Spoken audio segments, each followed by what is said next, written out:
Well, hello, hello, hello, everybody. Let's go ahead and turn this down just a hair. I know the music in this game can get a little loud.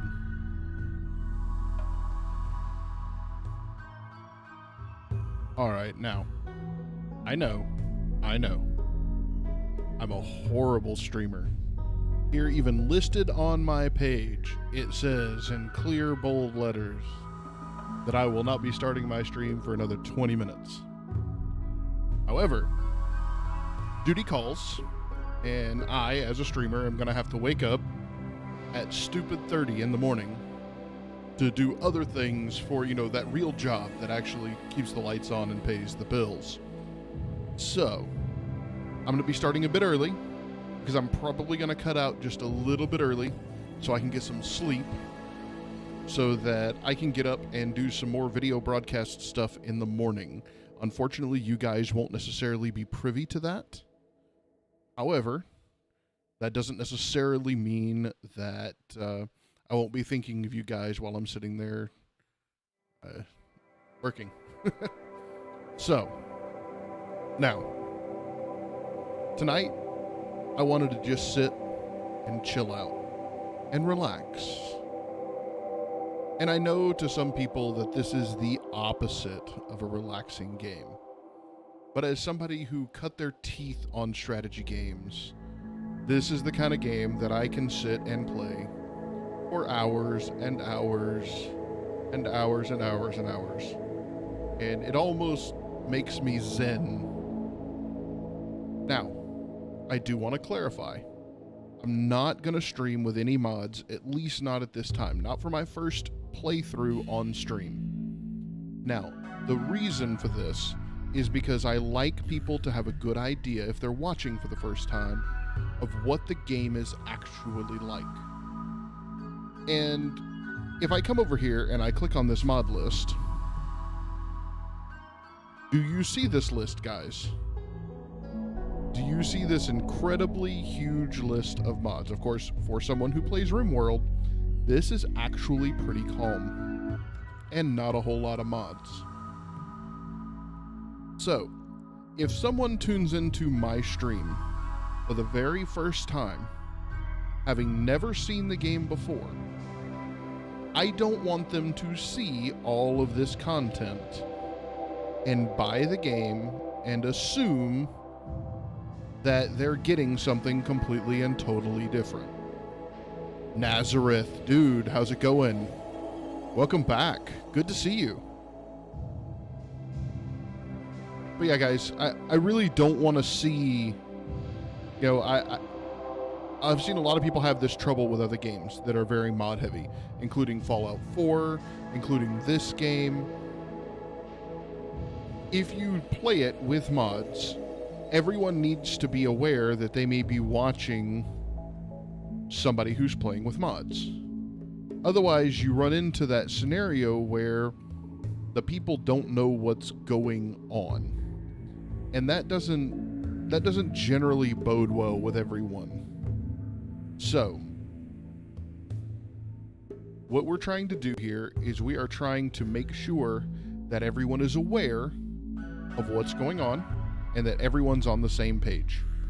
So that's why this particular time, this particular run through, I'd like to do it with absolutely no mods whatsoever. Okay? Now, if we come back and do it again, we may even do a straw poll and see what mods you guys do and don't want if you're fans of mods. Or just, hey, Brunick's choice, because, well, Brunick has lots of choices. And in fact, I prefer to play all of them together. But it creates a very different game. Now, we're going to go ahead and start a brand new game. I have, let's see, how many load games? Yeah, see, I could be doing this all day. So, we're going to do a brand new game. Now, I am a big fan of the Lost Tribe. Now, these are scenarios for those of you that never played Rimworld. I'm going to go through this like you guys have never played before, okay? Because, A, so maybe you've played, but you haven't really paid much attention. Or B, maybe you've never touched the game before. If you've never touched the game before, I want you to understand what these options mean. Now, these are scenarios. Basically, what this means is you have 3 different options to pick, and in my opinion, they're actually sorted by difficulty. Scenario 1 is crash landed. The 3 of you, so it tells you right away, you have 3 colonists. The 3 of you awake in your crypto sleep sarcophagi to the sounds of sirens and ripping metal. You barely get to the escape pods before the ship is torn apart. Sometime later, you land on this unknown Rimworld. Now, what it means by Rimworld is out on the edge of civilization. Your faction will be the new arrivals. You start with 3 people. You choose from 8. So it's going to give you a list of 8 people, and you choose 3 of them to be your survivors. It also crash lands you with 800 silver, 44 packaged survival meals, 30 medicine, 30 components, a bolt-action rifle, a revolver, a plasteel knife, a random pet, 450 steel, 300 wood, and then some other resources scattered around the map. Some extra meals, some extra steel, and a couple of chunks of your ship. Now, this is, in my opinion, the easiest of the scenarios. You are a people who already are intelligent and know a lot of things about who is what and where. Because that's the case, what happens is your technology grind to get to the point where you can launch back off of the planet is very slim. So once you get established and your 3 people get a routine and you start researching some technology, building a new ship is not difficult. So I don't necessarily like this one. Now, Lost Tribe here. Lost Tribe says, your tribe was destroyed by the great blood machines sent by the gods. 5 of you managed to escape. Now it's time to build up a new home. Since you'll start poor and will research slowly, this is a difficult scenario. So here they are warning you right here. Hey guys, this is going to be a bit harder. You start with 5 people chosen from 8. You get silver pemmican, which is a type of food, herbal medicine, a club, a spear, a knife, 2 bows, and a pila, which is, think of it like a javelin. 3 random pets and 500 wood. Now, this scenario is, in my opinion, the hardest. People called you Pleeple, yes. They are Pleeple now. People called you crazy for leaving your Glitter World home. Glitter World is basically what they call any world that has such a high technology that people don't really struggle to survive anymore. People called you crazy for leaving your Glitter World home, but you always yearned to explore the stars outside the Neuro Simulator. Now you're at the end of your long journey in crypto sleep, landing on an unknown Rimworld to see what it's like. So in this scenario, you are one single individual. You are intentionally landing, so your resources are higher, your research level is higher. So 1 people chosen from 8. You start with gun turrets already researched. So you already have some self-defense mechanisms. Again, this one is the hardest because as one single person, if your explorer gets sick, if they get injured in a firefight, if anything happens at all, you're done. Your scenario is over. So to me, this is the hardest of the 3 scenarios. Now, I prefer this one. This one is what I like to call the long haul. You are here to slog it out and to try to go from being stupid tribal people to people who can launch a spaceship into the stars. Yes, bouncy butterflies. That is always my preference. Now, this is definitely harder than this. Oh, they even added this recently. I didn't notice. Difficult, extra difficult. Yeah. So I'm glad that they agree with my assertion. All right, now you can come in here into the scenario editor and create your own scenario, create your own concept. but that's really complicated for what we're trying to do for tonight. Okay, now here's the other part of Rimworld that is weird, okay? Not understanding this will make or break how much you enjoy the game. This is your storyteller. The AI storyteller creates events like pirate raids, resource drops, or animal attacks. Their choices will affect the story of your colony. You can change these settings at any time. Okay, so what it's talking about here is this is the AI that will create what becomes of your colony. By doing that, this is what sends events at you. You have three choices: Cassandra Classic, Obi Chillax, and Randy Random. There is not a circumstance in this world where this is what I would choose on purpose for myself. At all. Basically, it doesn't care at what point you are in the game, even the very first second. It randomly spawns random encounters of random difficulty, because random. You may end up with 6 different things landing on your head at the same time. 6 different scenarios that are all harder than what you could have handled. I don't like this.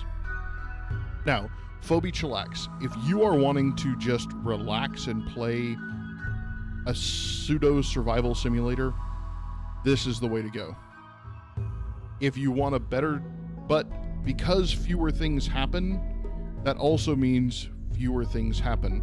It means as the time goes on, you will suddenly get ramped up and hit with a very hard scenario, not really being prepared step at a time. So there's a lot more time between scenarios, okay? Cassandra Classic throws scenarios at you at a pretty average pace. So it's something that's very, very good for pacing the game out and just kind of relaxing and enjoying. So we're going to go here and we're going to go with the rough. Okay, Cassandra Classic creates story events on a steadily increasing curve of challenge and tension. So everything that happens is going to kind of be a creep up from what was before, okay? And if y'all hold on just a second, I'm going to mute my microphone. My microphone stand is not exactly in the optimal place at the moment, and I keep almost bumping it with my hand. So hang on just a second. I'm going to mute myself, and then I'll be right back.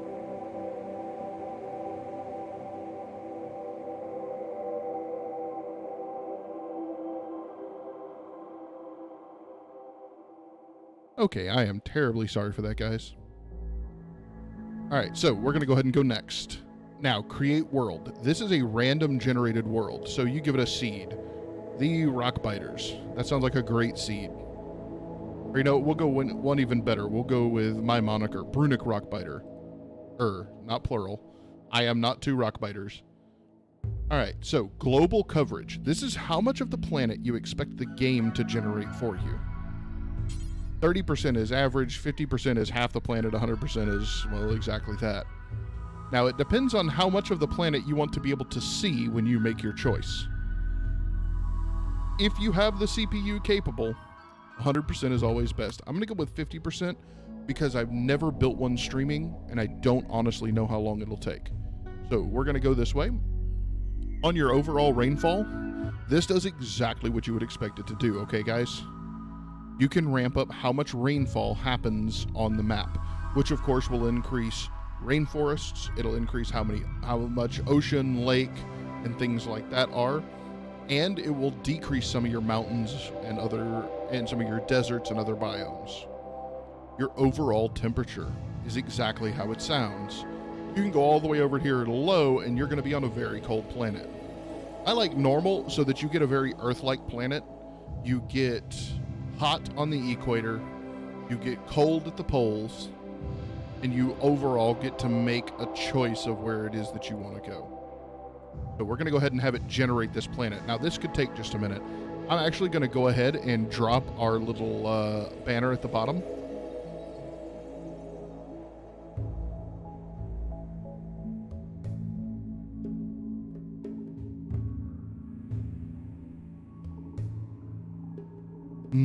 Coffee. So how are you guys doing tonight?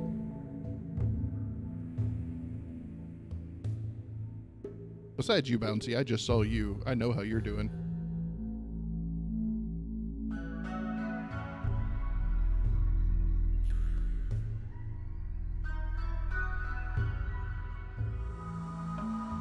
You doing good, Nazareth? You have a good day, man?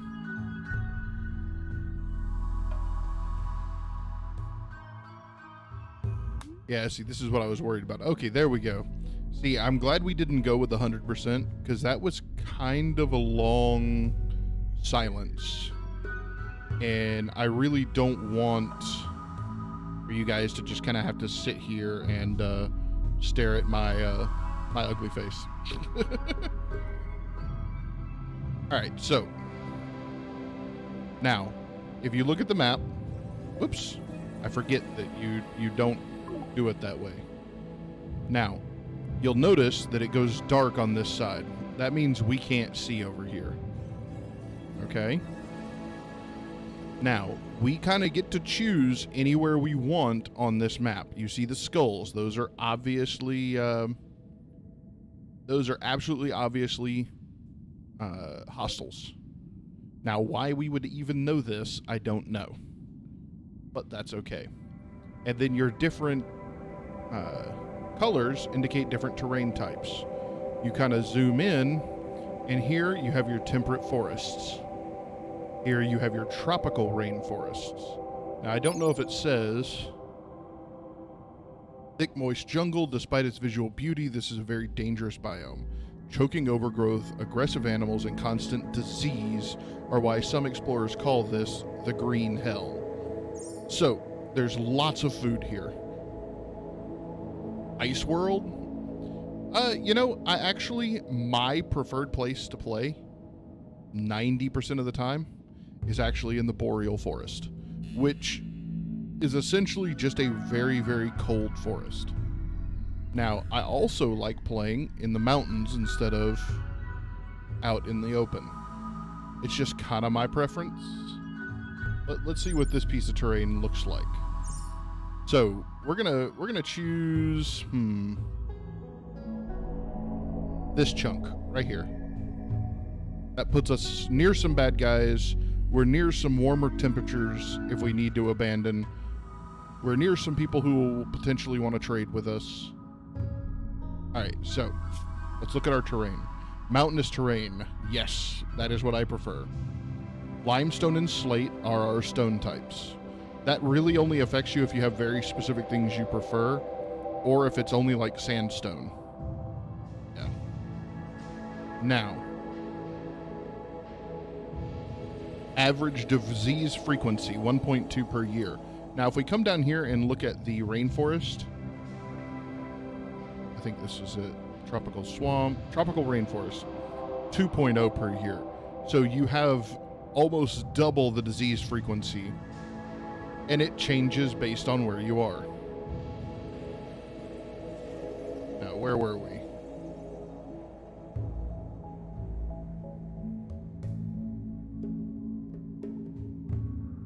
Okay, now, there's a couple of interesting factors that I always advise that you pay close attention to. Okay? That's large hills. I prefer mountains when possible, but who knows? All right.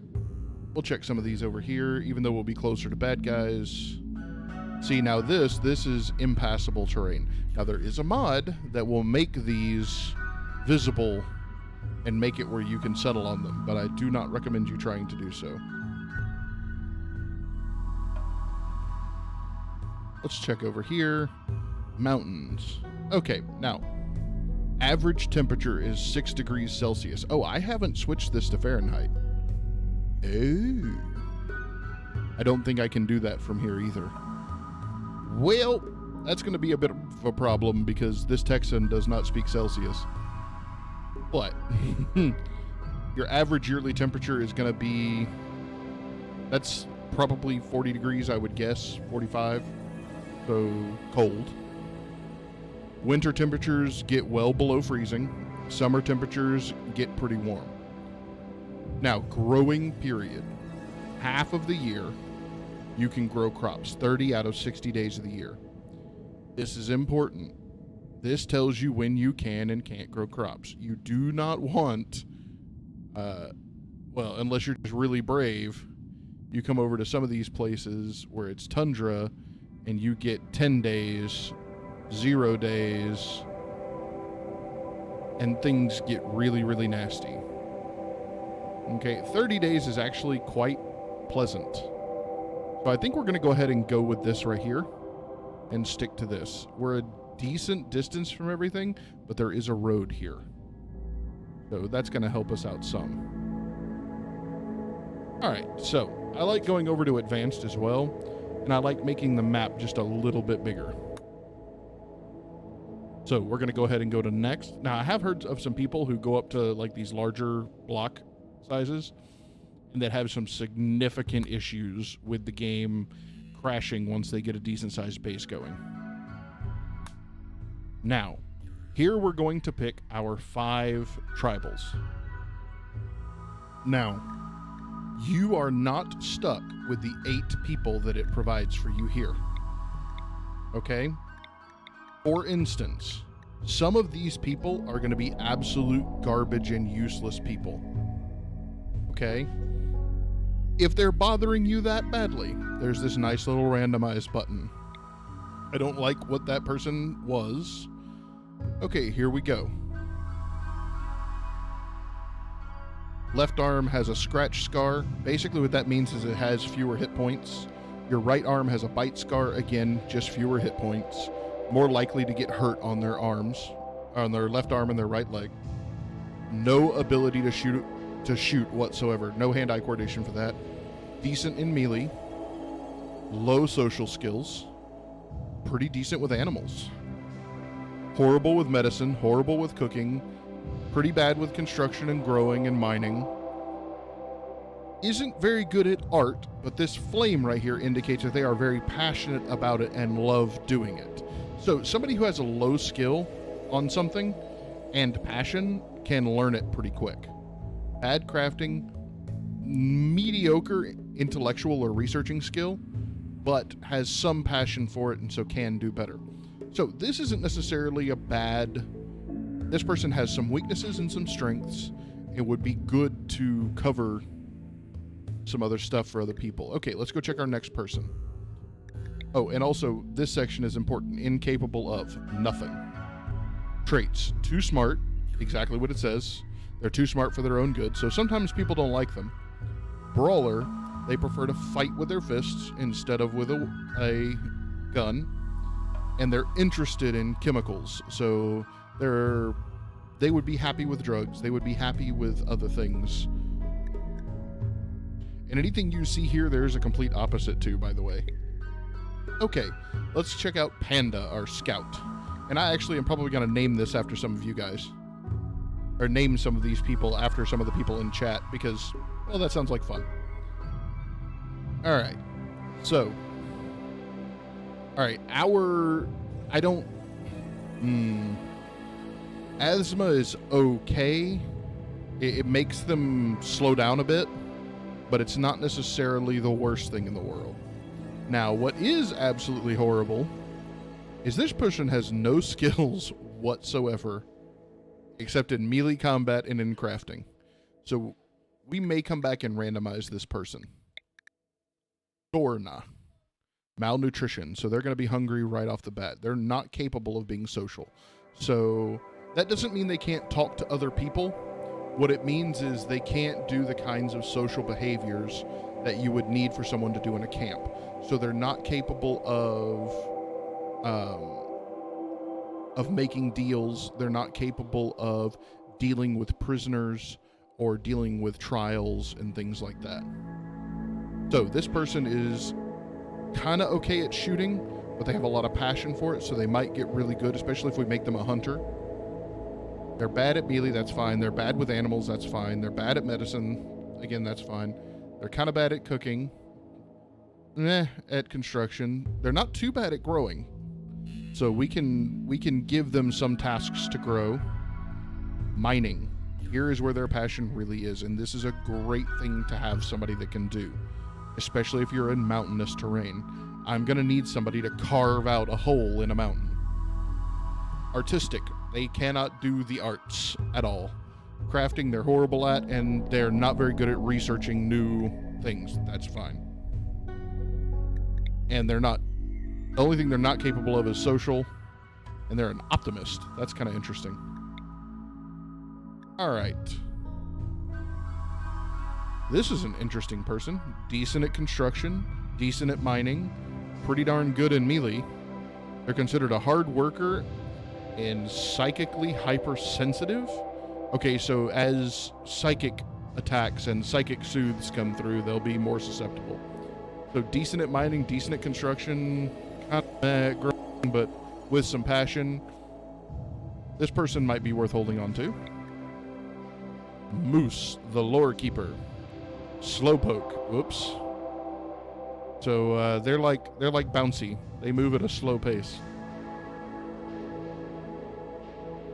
All right. Again, somehow we managed to have almost nothing but melee fighters. Is this person good? They're passionate about medicine, but they're really bad at it. They're passionate about growing. Okay, so this is somebody... Do we have anybody else that's passionate about growing? No, not really. Okay, so we might redo some of these, but we're going to keep going down the list. You know it's true, Bouncy. You know it's true. Okay, now this person is incapable of mining. Yes, I know you have ears. It wouldn't be any fun to make fun of you if you weren't here to defend yourself. This person is a great shot. They're okay with animals. They're great at growing. This might be a good person. Who was the other person that was good at growing? We might make this swap right here, right now while we're thinking about it. There we go. So that's better at medicine than anybody else we have. Better with animals, better with growing, and a good shot. This will be a great person to send hunting. Now, let's check everybody else. Humps. Well, we're definitely not keeping that name. They are addicted to alcohol. Well, this is going to be a bad thing because we are not going to be able to get them any. Incapable of intellectual pursuits, artistic pursuits, and incapable of hauling. So they can't pick things up and move them around. Well, that's really sad. They've got decent social stats, decent animal stats, and they're miserable at everything else but melee. Okay, so we don't want any interest in... We don't have any interest in them. Okay. Well, that's sad. Here we have something that's of some consequence. They are incapable of social, so they're not able to work with traders. They're not able to work with prisoners, yet they're pretty. So this would be something that would give them a boost to working with those people on a normal basis and is basically wasted. So let's come over here. I really want to redo this guy and see what we end up with. Randomize. Spin the wheel. Again, we got nothing of use at all.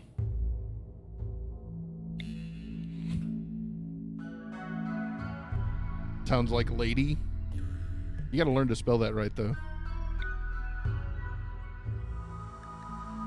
Alright, I think we might keep this one.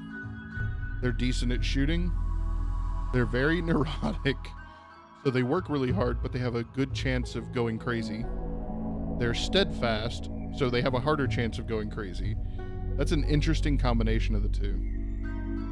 Now, if we look here, we can see overall what skills we do and don't have. We really don't have medicine skills.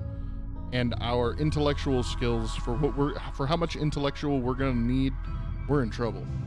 But we could sit here all day and randomize this. There's even a mod that lets you go in and trade points and do all of that stuff. But we're going to go ahead and get started so that we're not just sitting here all day. Now, let's see here. This person is a brawler. Who wants to be the brawler?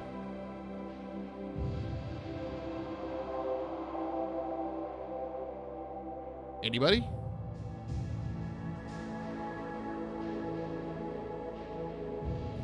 All right, well, we'll make me the brawler. Name him Grog. Okay, we can do that.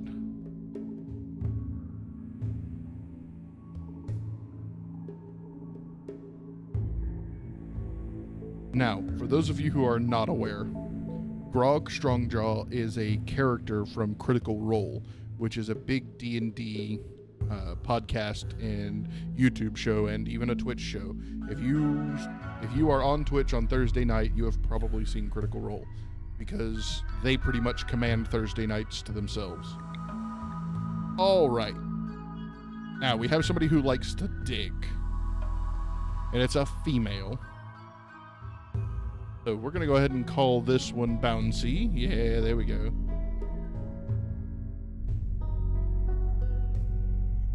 Hey, Bouncy, you're 73 years old.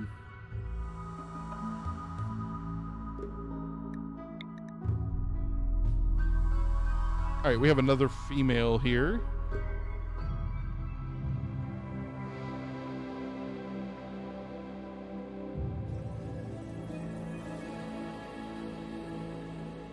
Let's go here.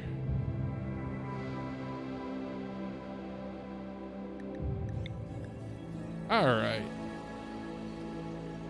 Now I know exactly who I want this to be because I just saw him come into chat. Dude, Drippy, it has been forever. How's it going, man?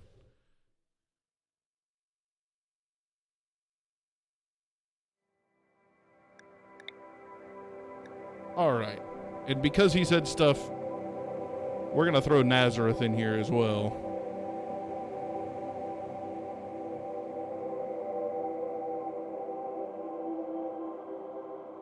I keep wanting to put an E in there. I don't know if that's actually how it's spelled.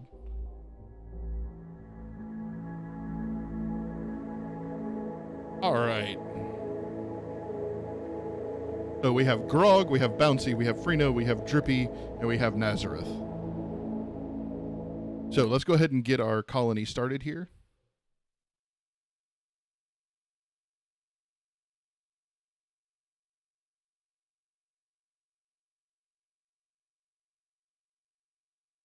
Yes, of course, Freno. Somebody's got to keep you out of trouble. Okay, our dialogue box. The gods were very angry. The blood machines came at night. They swept through our village, cutting and burning your people with their blades and devil fire. Only a few of you escaped. Now, after a harrowing journey on foot with no close friends to turn to, you must build a new home in the wilderness like your ancestors did.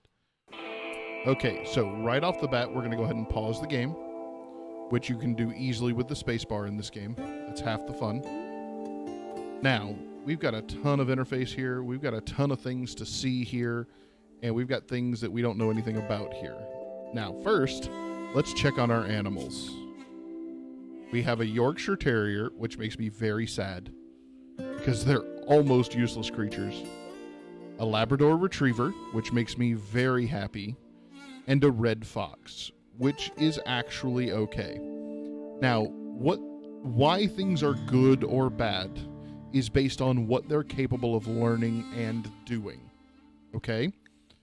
The Yorkshire Terriers, you'll notice here they can learn to be released to attack. Eat the ones that die, Nazareth. Actually, this is a viable strategy. But what you have to be aware of is, especially if one of your colonists likes the animal, this will actually affect them even more negatively than their death. So you do have to watch out for that. Now, the Yorkshire Terrier is capable of being released for combat. So basically, you can take them off the leash and let them attack something. And you can tell them to follow someone around. Those are about the only two commands you can give a Yorkshire Terrier. The Labrador Retrievers, you can do both of those things, but you can also have them rescue someone. So if you have somebody who's been attacked and is on the ground... Oh, you meant the people. The same still applies, Nazareth. It is a viable strategy. But it does upset people. It does upset the people who have to eat the people. If that makes sense. Okay. Your lab has the chance to rescue people. So if somebody gets hit in combat and takes a really heavy hit, they'll fall over and be unconscious or won't be able to get up. The lab will be able to actually go get them, retrieve them, and take them back to safety without one of your people having to stop. And they're also capable of hauling things. with training, of course. So they're capable of, hey, this needs to go from location A to location B, you take it there, which is wonderful. The red fox can at least haul things, but it's not big enough to actually haul a person. All right, so now we're going to go ahead and go into the most miserable tab there is. We're going to go into the work tab. Now, this is where a lot of people playing this game for the first time get very lost and very confused. Well, and my head is directly in where it's not supposed to be. There we go. I'll move me up some. Let me make sure that chat isn't also going to be lost now. Okay, there we go. All right. So, when you go into the work tab, this is very confusing. Unless you happen to be into programming. Then all of this makes perfect sense as a priority checklist. Okay? Now, we're actually going to come over here and check this box called Manual Priorities. Now, this is where you have to think like a programmer. Now, I am the first person to tell you guys, I am not a programmer. I am a miserable person at this kind of thing, so I don't do programming. But I do understand what this does. This is higher priority, lower priority. Now, you can't move these around, okay? But you can assign them a priority number. 1 being do this first. 9, well, I think actually 5, because 9 is a mod going that far. Or maybe it's even less than that. I haven't played without the mod in so long, I may be telling you wrong. But whatever the highest number is do this. So it makes a pass. And anything that's a 1, it stops on and sees if anything needs to be done in that path. So the first and most important thing we're going to do is we're going to come in here and we're going to make firefighting number 1 priority. So if somewhere in the colony there is a fire, this person, when they go to look for something to do, is going to automatically stop and go look for a fire to put out. Now, patience. This doesn't mean like, hey, I'm going to wait on somebody. This is patient like, I'm hurt. I need to be healed. Let me go lay in bed. Okay? This is also very important.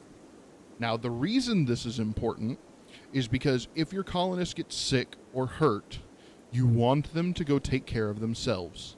You want them to go lay in a hospital bed and have someone come take care of them. That's important. Now, doctor is the next thing on the list. We really don't have very many people very good at doctoring. So we are going to set this at a 2. No, we're going to set it at a 1. Bed rest. This means if I'm hurt, go rest in bed. So to heal, basically, this is healing faster. Now, we're going to make this a priority 2 because we want them to go rest in bed unless there's really high priority things to do. Now, I'm going to clear the rest of these priorities for the most part. We're going to add some priorities that I know need to be here, and we'll discuss them all here in just a second. So don't freak out on me too much.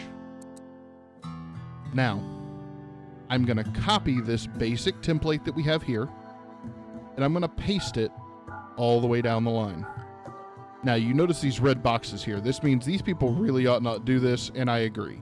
So we're going to go ahead and take those priorities off. Now, oops, flick. I meant to add this also, but Now, this doesn't come in until you get electronics, but it is something you need to be worried about. Okay, warden. You'll notice here, under these, that these have a different darkness and lightness to them. That's actually exactly what their skill level is. So the brighter something is, the more skilled someone is at doing that thing. So generally what you want to do is you want to find the people with the highest skills and make what they're really good at their highest priorities. So we're going to go ahead. Let's up our wardening here and here. Wardening is if you have a prisoner, remembering to go feed them, remembering to talk to them and keep them company, and eventually release them, execute them.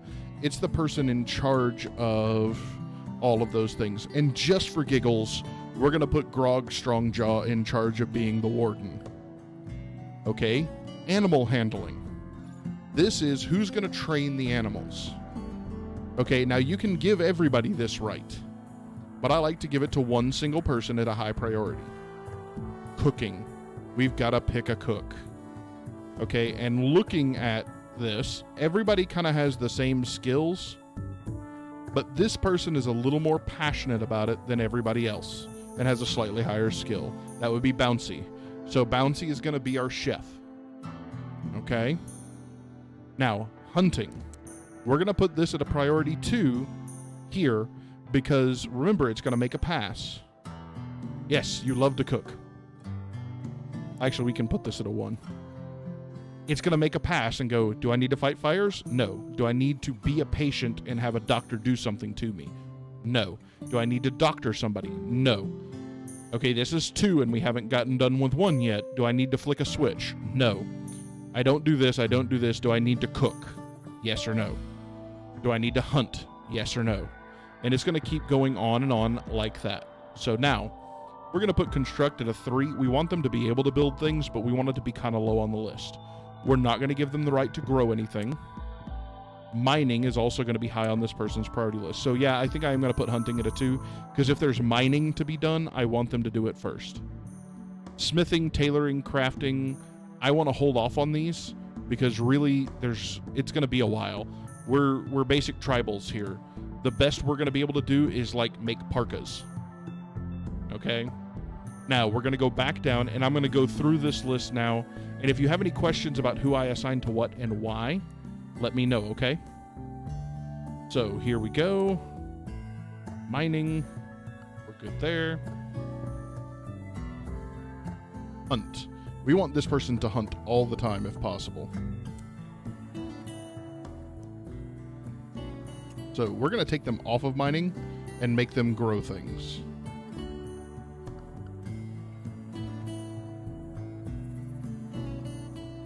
Now, through here, construction, I really don't want this person building. So, oh, this person is really good at research. So, we want this to be the first pass of everything they do. They're going to be our animal handler and our researcher. That's going to be the bulk of what they're going to be good at. We're going to go ahead and give this person mining, but we're going to put it at kind of a higher level. All right, so now, why not put Nazareth as a hunter? I'm not there yet. Hold up. All right, we're going to give this person priority 2 in animal handling. We're going to give them priority 1 in hunting. And growing, we're going to give them priority 1. So let's do it this way. This is how I want it done. All right, now, again, smithing, tailoring, crafting, and art is going to be a while because, well, it's going to be a while. Now, this is all of our priorities. Basically, what this means is if I don't give these guys a command, what is their logic thinking? What is the process they're going to go through to decide what to do next? You can play and never touch this priority list. And it'll be almost like, this is like a way to program a version of The Sims. You know, when you play The Sims, everybody kind of does their own thing, but you can force them to do something else. Well, in this particular instance, what you've run into is, hey, I don't necessarily need to do that now. Now they're going to have a pretty good grip on what they actually need to do. So, now we're going to go through here. And we have our little party here. And we need to find home. We need to find a place to be. Now, we're in the mountains here, okay? This would actually be a very interesting place to set up.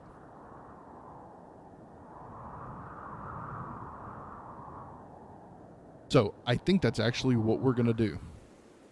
Hang on, let me see something first. Oh, this is interesting. All right, y'all see how this looks like rough stone here? I don't know how well y'all can see this on the stream. And then this is not. There's a building here that's built into the mountain. So what we're going to do, it's a marble wall. We're going to save this game. Okay, we're going to call this Rockbiter Stream 1, and we're going to save it. Now, this is going to be our basic setup. Now, we have all this stuff here, and you'll see these red X's. This means that the item is forbidden, meaning don't touch it. Don't use it as a resource. Don't do anything with it. I'm not 100% sure why the game spawns all of your necessary items in as forbidden. It actually drives me a little crazy. So we're going to go ahead and click on each thing, and we are going to unforbid everything but the weapons, okay? Now, if you double click on something, you'll notice it highlights everything around. So let's go ahead and do that. Let's do this. Now, the reason we're not doing the weapons is because I'm going to need kind of a count, I guess. And this is how I'm going to get this. Okay, Grog. Just by the name, I know Grog is going to be good at melee stuff. So I'm going to give him the spear. Now, you'll notice it unforbids it as soon as I do that, okay? So, next, let's go with Freena. We're going to look at her character skills. She's a good shot. So we're actually going to give her the Pila. Drippy. He's a melee guy. Kind of like Grog. In fact, Drippy, if you're still listening, you're a lot like Grog. All right, Nazareth is next. Oh, he's an excellent shot, so we are going to give him a short bow.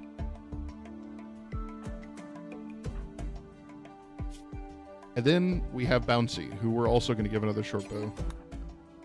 Now, we look and we know which weapons have been used and which ones. You do love Critical Role? Yeah, dude. It's awesome. So, we've gone ahead and we've assigned every weapon owner, except for this one. I don't know why this one was... I guess I accidentally selected it at one time. So, every weapon has an owner but this one. And that's okay. I'd like to use that one for trading. Now, what we're going to do is we're going to give everybody kind of a command, kind of a set of commands here. First, I'm going to give this command, hey, somebody come break down this wall. Okay, now, let's go ahead and set this up as a stockpile. Now, what that means is this is a place where people can haul things. Okay?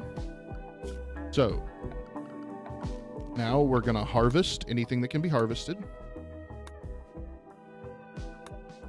in the area, just really quick. All right, we're going to chop some wood here. Now, these are just in case everybody gets bored. If you'll remember from our work tab, we put plant cutting and harvesting materials at 4th level. So it's going to try to go through and do everything else it's supposed to do first. Your people with the highest construction are going to come over here and do this. So Drippy, you said that you watch Critical Role. Are you watching season 2 right now? I'm a huge Critical Role fanboy as well. All right, so we're going to go ahead and do this, and people are going to start grabbing their weapons, grabbing their that we told them to grab, and they're going to start hauling stuff over here. See, you see everybody grab a weapon, then they're going to start grabbing food, materials, and start running on. Plan on it. Oh, so that means you haven't yet. All right. Now, it says very clearly that our colonists need beds. We are aware. Our people need a place to sleep. RP, what are you carrying? Oh, you're the one breaking down the wall. See, I wish the logic chain would say, hey, I have to go this way. It's near a stockpile. Let me grab something, drop it off, and then do this. But I understand programming-wise that that's not necessarily a logic chain that the game is going to follow. So we're going to go ahead and speed this up just a bit. All right, looky there. We've already kind of got a place carved out here. So what I'm going to do, I'm going to come over here, and I'm going to select this area. I'm going to tell them to mine this way. And then, let's go here. We're going to have them mine out this big chunk of area right here. Now, our people who are good at mining and who have been told to mine should be coming over here and starting to do that. Now, it's possible we're going to run into any number of things.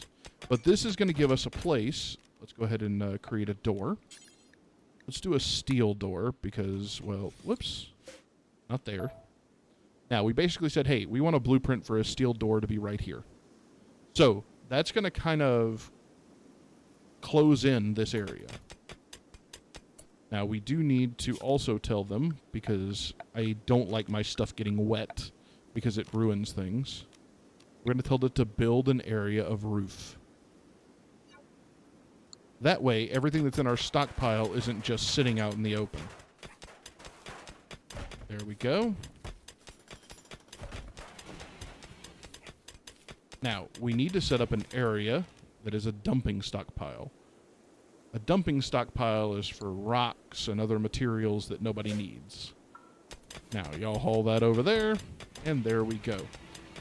So now, I don't honestly remember if we can make beds, furniture, bedrolls, which take cloth and things like that, which we do not have.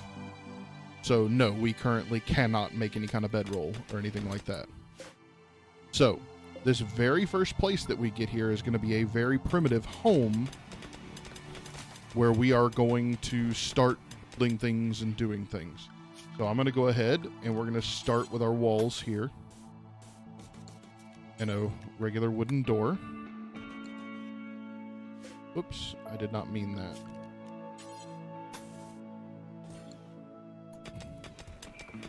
And we're going to start creating kind of sleeping spots in here. What time is it? 1400 hours. So, yeah. 1500 hours. We don't have too much longer. Okay. So let's go ahead. And our furniture. Let's build a lamp over here. And then we're going to go ahead and build sleeping spots. 2, 3, 4, 5. Now, this is indoors. So our people shouldn't get cold. Well, they should get cold, but they shouldn't get hot if there's a heat wave or anything like that. That's the basis of what you're trying to create here, is a home for them. Now, as we get research and technology, they're going to be able to do things. They're going to be able to do plenty of other things as well. Let's go ahead and finish out this structure here. Or at least what of it we can. Now you'll notice I'm not sitting here micromanaging people. The reason I'm not micromanaging people is because I've already done that through that work tab. That was the entire point of the work tab, was so I didn't have to micromanage everybody. Okay, somehow I'm noticing over here my, my Rimworld is not how I want it to be. Hang on just a second, guys. I've got to fix this. I just looked over on the stream and realized that we've got some of the data cut off here. There we go.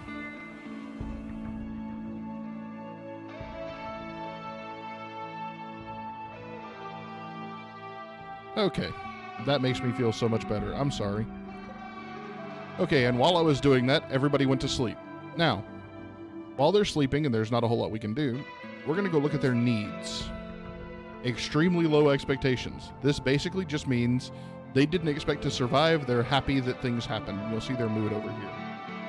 New colony optimism. Hey, we just started a new town, so we're kind of happy with whatever. Spacious interior. This is a big place for them to live. They're feeling good for no apparent reason. They're nuzzled up next to they had a dog that nuzzled up next to them at some point. Now, they ate without a table. This upsets them. They don't like this. They're currently sleeping on the ground. They don't like that either. They're in a little bit of pain, for who knows why. The environment is ugly. Well, yeah, we've got stone floors and basic wooden walls. And they consider this a barracks, because all of them are sleeping in one room, and they don't like that. So we're going to go ahead and issue the blueprints here for this to be a finished room. Now, in this room, even though they're sleeping in it right now, we're going to kind of develop...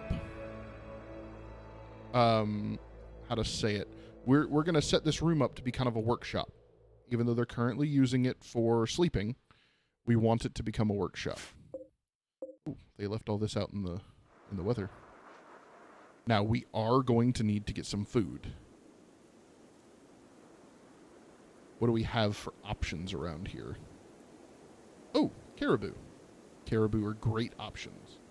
The only issue is, every once in a while, caribou get very angry that you hunted them and they will suddenly all turn on you. So you do have to be somewhat careful. It usually happens when your hunter is careless and accidentally hits a different caribou than the one it was hunting, causing the entire herd to go nutso. Come on, Grog, wake up.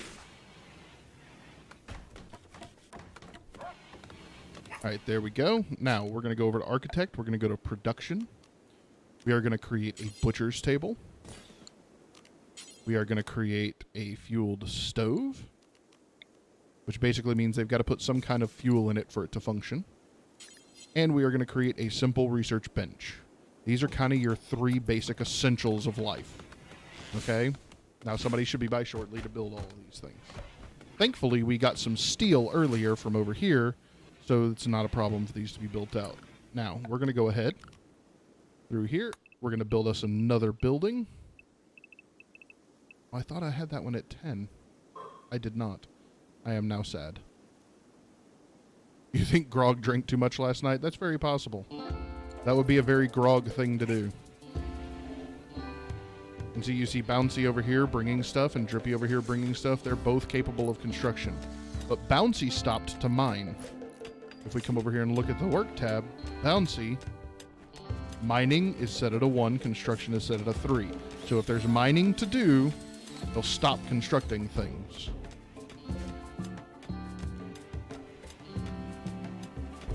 And that's how you set this up. And I have built this logic chain over a very long period of time. So yeah, don't be like, oh my gosh, he's so smart and knows exactly. No, I've just done this for a really long time. I would be very ashamed if you guys knew how many hundreds of hours I had in Rimworld. Okay, and we are running low on wood. So we need to go ahead, and we have... No, we don't have anybody idle at the moment. Oh, and thank you very much, game. You need a research project. Okay, research. Now, we have 3 things that we need relatively quickly. Okay? We need complex clothing, because we're in a cold environment. These little tribal togas that these people are wearing is not going to keep anybody warm. I don't know if you've ever worn anything like that, but think of it like being in a sleeveless shirt and shorts. You ain't going to want to go out at below freezing temperatures in sleeveless shirt and shorts. So that's probably needs to be our priority. Our second priority needs to be stone cutting. Stone cutting will allow us to get materials for building, so we'll be able to build basically bricks. Instead of just having chunks of stone that we're hauling out of the way, we'll be able to take those and carve them into bricks. And then beds will be next after that, because our people need to get off the ground. So we're going to go ahead and go into our research and go ahead and tell it to do complex clothing, because that's our highest priority. Now, we do need to be able to get all kinds of hides and everything else. Now, I do not remember how aggressive these probably are.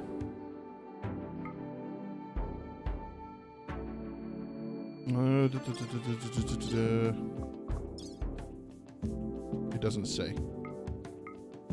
Description. I'm pretty sure that these are pretty tame, so we're going to go ahead and try to hunt one. Now, one of our people, hopefully Nazareth. In fact, we'll just go ahead and tell Nazareth. So we're going to grab Nazareth, and we're going to tell him this is your priority. So basically what we're telling him is, I don't care what you're doing, go hunt this thing. And he should stop and do that, and that will preclude anyone else from doing the same thing.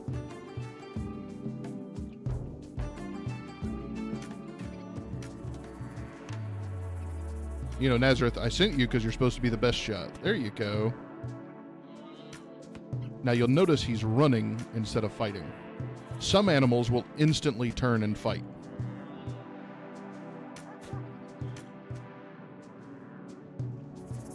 And you're also keeping your distance for the very same reason. Now, what kind of damage have we done? Okay, this thing is dead in 21 hours. 18 hours now, no matter what we do.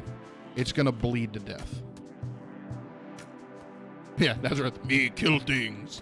That's essentially how this is working right now.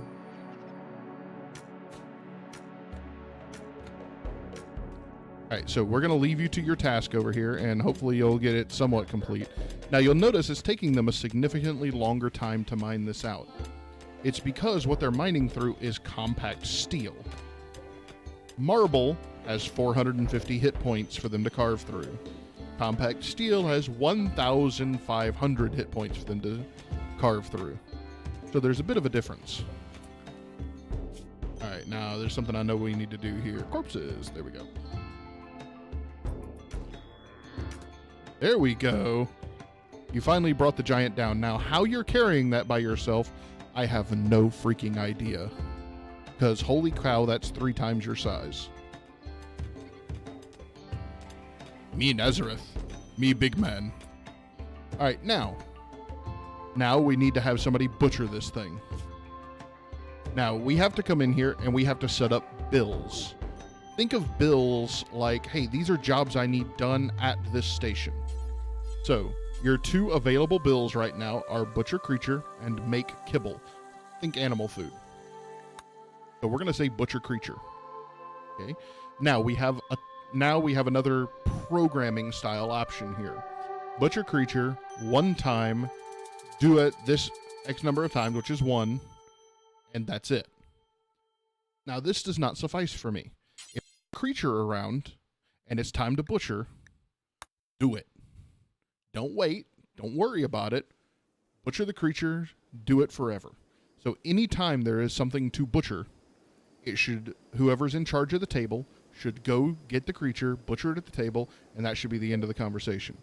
Now, we're going to do something simple. We're going to do something similar here with the cooking station. We're going to make pemmican. Pemmican, how is it to describe pemmican?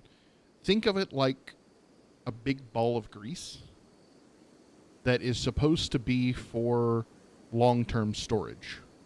So you're basically using grease and fat to case in mixed up foods so that they last for a significant amount of time.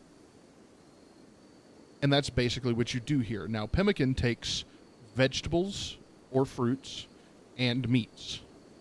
So it takes a bit of resources, but it essentially lasts forever, where regular food will spoil inside of a couple of days.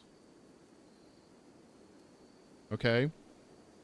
So we want them to make pemmican, and when you can't make pemmican, we want you to make simple meals. Do until you have, we have a tribe of 10, of 5, so do until you have, we'll say 15.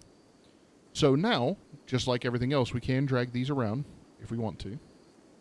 Say that, oh no, they have the arrows.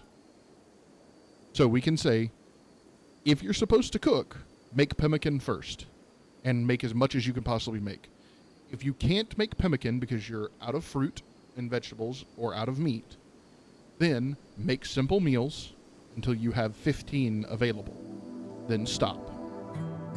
So that's how we're going to do this, and we're actually going to make one more change. Now, I tell them make pemmican and drop it on the floor instead of hauling it back to the stockpile. But that's for something I do much later, so we're going to tell them to go ahead and take it to the stockpile now. All right. Later, I'll set up like a cooking station, and I'll have food stuck next to the cooking station and stationed there so that they don't have to move. They build, set it down, and they have somebody running the materials and running their food back to the stockpile. But that's something that will come much, much later. As tribals, that's not something that's going to be effective for us right now. Now, because we're making pemmican here, we're going to need to go ahead and try again to harvest as much fruit and vegetables from the local area as we can possibly find. All right, now, I don't remember who we set to cook. Cook. Bouncy. Bouncy, you are the cook. So you should go immediately. You should come over here and grab this mega sloth. Which, holy crap, now you're carrying the sloth. I do not understand this. And you're going to butcher it at the table. Now that's going to leave a bunch of leather and a bunch of meat that you see her just start setting down. All right, now, she's going to grab some meat, bring it over here. Oh, so there's no vegetables and no fruits left. Okay. She's going to make a simple meal, and she's going to set it down. Oh, Grog. Grog just ate some raw meat because he was hungry. So what's happening here is they're getting to the point where they're hungry and our initial resources are gone. That's one of the difficulties of playing tribals is your resources deplete quickly because, well, you were not prepared. But how you're pretty darn weak. Obviously not. You're a 73-year-old woman that just carried off like a half-ton animal. And you threw it around like it wasn't anything. So we're going to go ahead and speed through the night. There we go. So now the game's telling us we need defenses. Pirate raids will start soon. So, ew, you guys are just eating raw meat. That's actually going to bother them for a while. Even Bouncy's doing it. Come on, Bouncy. Just go cook the food already. There we go. Now, somebody set down berries. So you notice Bouncy grabbed berries, grabbed meat, and ran up here and started making this pemmican that's right here. So now this is an available food option.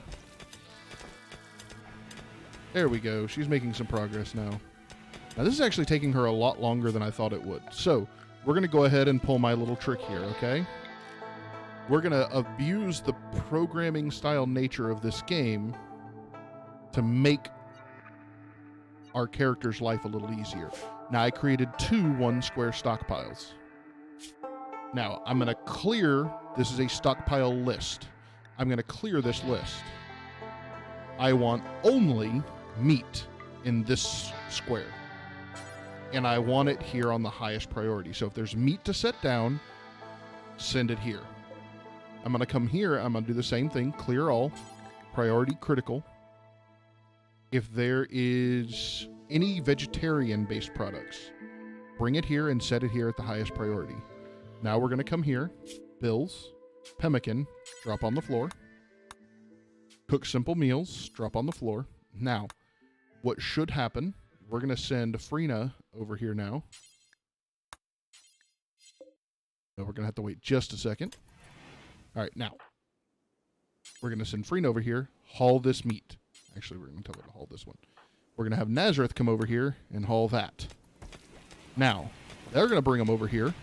And watch what Bouncy does now. I'm going to build it, drop it, drop it, and on and on and on and on. And that's going to make it much, much faster on her to do those things.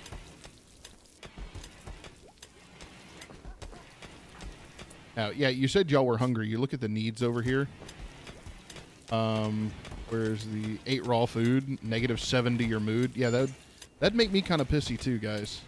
Now, we need to go ahead and start... I should have done this already. We need to go ahead and create growing zones here.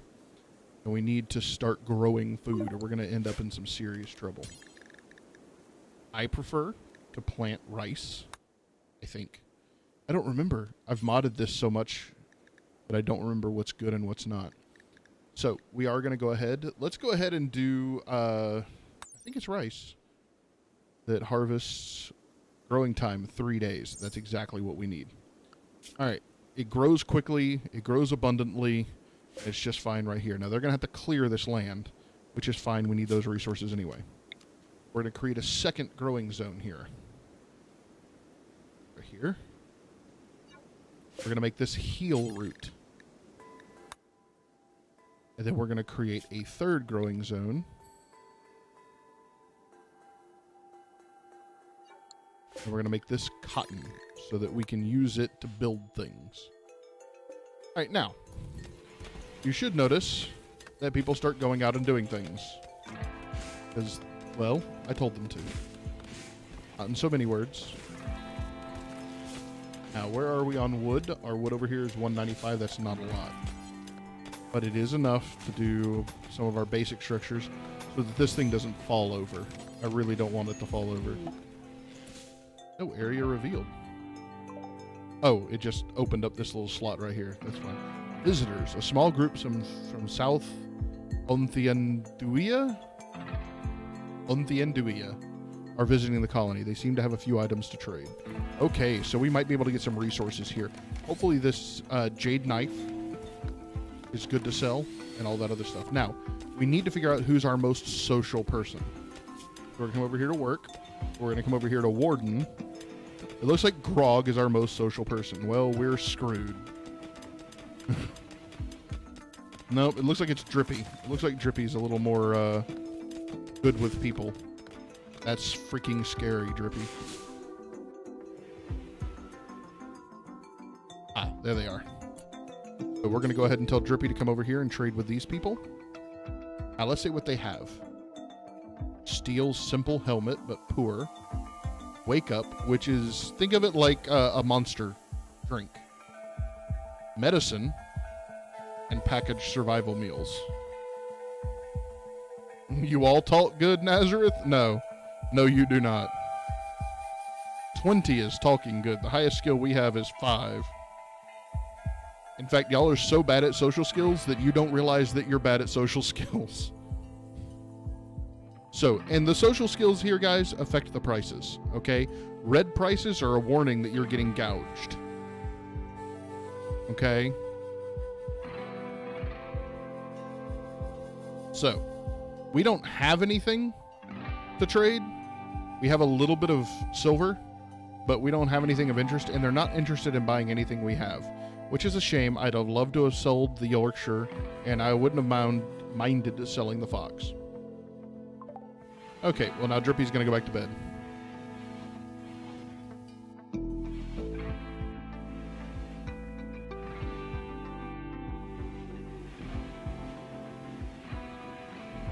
So they didn't really have anything to buy. They really didn't have anything to sell. They weren't a whole lot of use to us. Now, we have all this pemmican here. Uh-oh, here we go. Bouncy thinks you should give your faction a name. The Rockbiter Clan. It looks like you'll be here for a while. Bouncy also thinks you should... Why is Bouncy in charge? Why is this a good idea? Bouncy also thinks you should give this community a name. Okay, so our faction is the Rockbiter Clan. What's the name of our city, guys?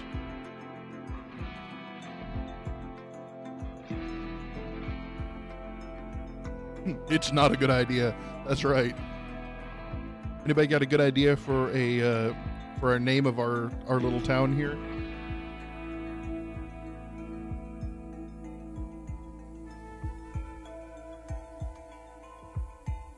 Anybody?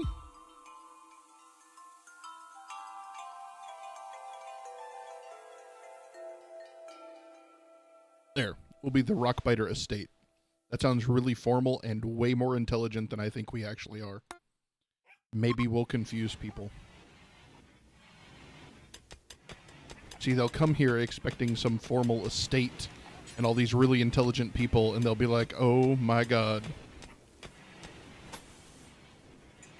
How did this mistake happen?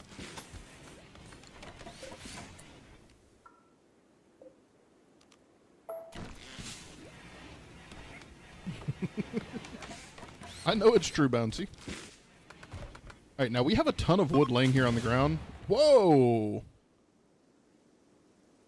A chunk of spacecraft has landed nearby. Oh, holy cats. Okay, so these 3 chunks of spacecraft just landed out of nowhere. So we're going to tell it to deconstruct these. Now, we should get steel out of these, and we should get all kinds of we should get all kinds of parts out of these. All kinds of blah, blah, blah, blah, blah. I obviously did not do my speaking exercises before I started my stream. Okay, so hopefully... Yep. We need somebody to start hauling this wood over. There we go. Grog is still over here studying. I still don't know how this happened, guys. Yep, that's right. We forgot to... Low food. It's telling us that we have about 2 days worth of food in storage. We know. But that's also a good reminder that we need to go ahead. Uh-oh. Now, you hear that warning, and you see this over here. Mad animal. A local rat has gone mad. It will attack everyone it sees. Where is this rat? Alright. So, you'll notice the status over here. He has, like, little red bubbles over here above his head. And he is maddened. He is a manhunter. He's currently running towards Nazareth. I don't even know where Nazareth is on the map at the moment. So what we're going to do is, just so we don't have to deal with this again, we are going to, as always, program our people a response. Right now, if threatened, your response, Nazareth, would be to run. We're going to change that response. Hopefully you realize what that symbol means. We're going to go ahead and change that on everybody. So, as soon as they see a threat, instead of running, they should immediately turn and start fighting back. Now, we're going to kind of keep an eye. We're going to slow time down just a little bit. We're going to keep an eye on our rat coming up. Where is he? There he is.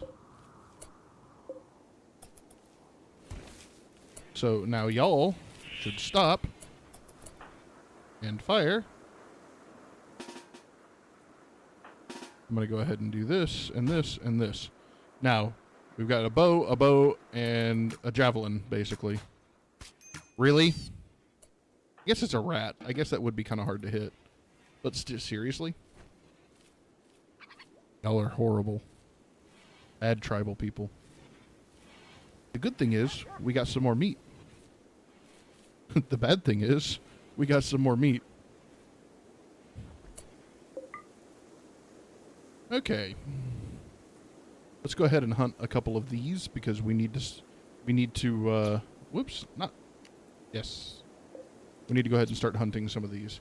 We're going to go ahead and make a save. Free meat. Yep, that's right. Delivery, too, man. At this day and age, you got delivery. It came to you fresh. All right. We need to put a wall right there. All right, so now we've kind of built this room right here.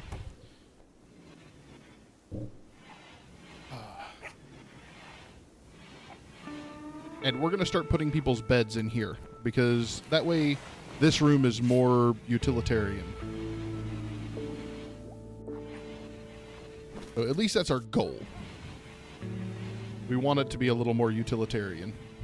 Now, eventually, we hope to get everybody their own rooms. Bouncy, where are you going?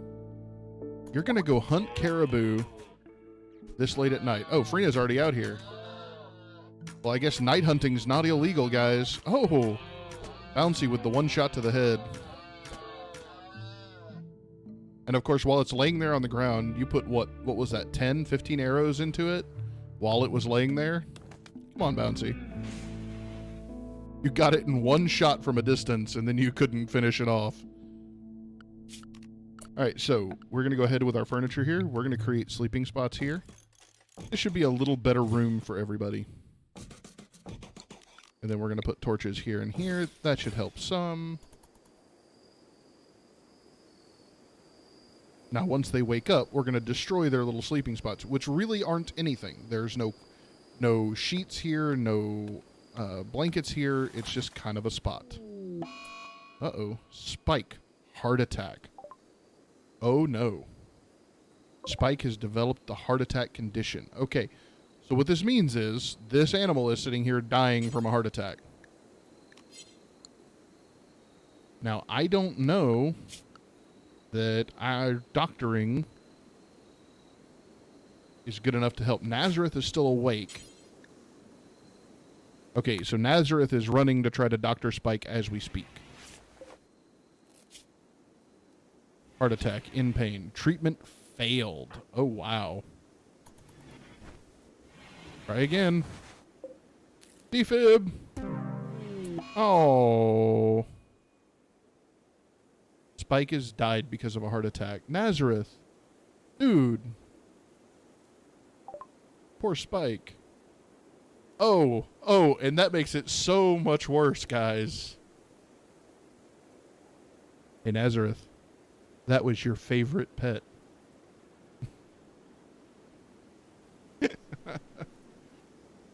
That's just horrible. You were the only one awake when it had a heart attack. You were the one trying to give it defib, and it was your favorite animal. All right, well, now it's time to bury Spike.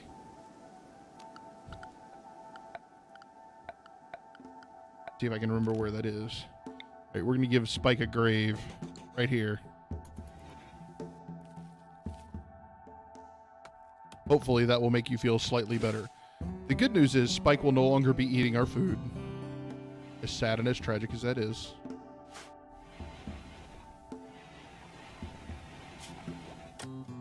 Hang on a second. Oh, and you're actually an EMT. Ouch. Hang on a second. We fought a rat earlier today. Nazareth got hit by the rat. Do you guys see this? You got hit in the eyeball, in the left eye. How in the hell did you get hit in the eye by a rat? Were you laying down and trying to hit it with a pool cue? Okay, so storage. We're going to say that this will hold animal corpses. And then Nazareth, you're going to come bury your best friend over here.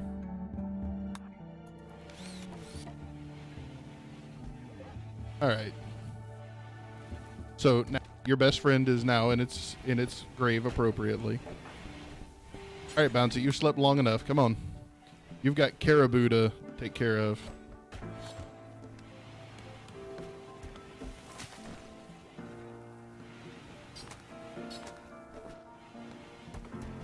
Now, hopefully...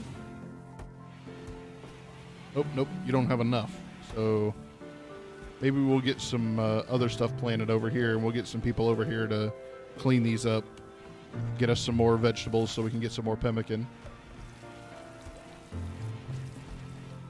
No more sleep, all the sleep. You don't get to just sit here and sleep. There's work to do. Minor break risk. Colonists are in a poor mood and may have a minor mental breakdown at any time. Fluffy has gotten food poisoning from a simple meal. Bouncy, you poisoned the fox. What did the fox say? It said, bleh. Sorry, I promise I won't do that again. Bad jokes. Our stockpile here is getting full. We're going to go ahead and expand it out a bit.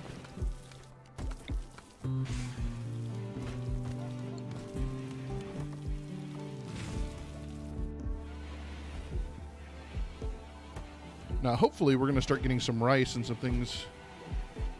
What if you disliked the fox, so I gave it food poisoning? Don't do that. That's not nice.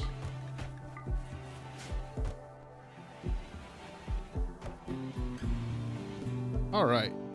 Oh, hey guys, y'all let me be a horrible streamer and forget to come over here and tell them to sleep in here. Bad streamer, bad. All right, so what kind of cloth do we have? We have 87 Mega Sloth leather. We have 150 caribou-ish caribou leather. Okay, so let's snag some more caribou if we get a chance. Because we're going to need way more than that. Where'd the caribou go? I don't guess they liked being hunted, huh? Are there any? Okay, there's some a little closer than that. I say I don't want our people to have to go all the way over there, but what you don't want is small amounts of different types of leather, because the game will not allow you to mix types of leather when crafting clothing. So like the Mega Sloth gave a ton of leather on its own. The caribou is where we want to finish off the rest of our wardrobe, as it were. Now, we have a bunch of raw meat right here that Bouncy still needs to cook, but she's being a lazy bum. So, we need to go ahead and let this get finished off before we go hunting more, or what we're going to end up with is a bunch of meat rotting for no reason. And we don't want that. That's a giant waste. The good news is Grog is over here training the animals. He should also be researching how to keep us warm. Speaking of which, Grog, how good at that are you getting? Here we go. Hey! Grog's intelligence is a 9 instead of a 6.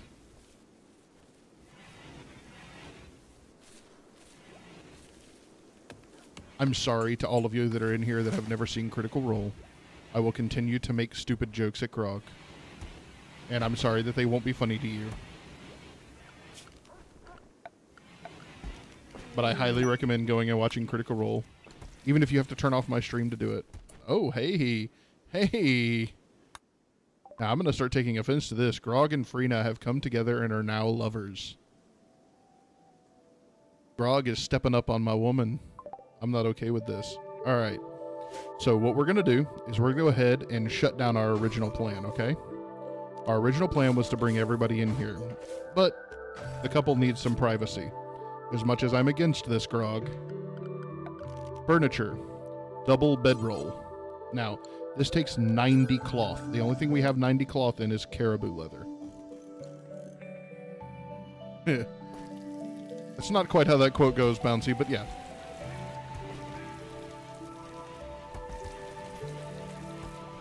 There we go. Now, we are going to set the owners of this to be Grog and Freena. Now, to make things a little cozier, instead of them sleeping on the rock, floors. Hey, I found floors. We're going to give them a wooden floor. Uh-oh.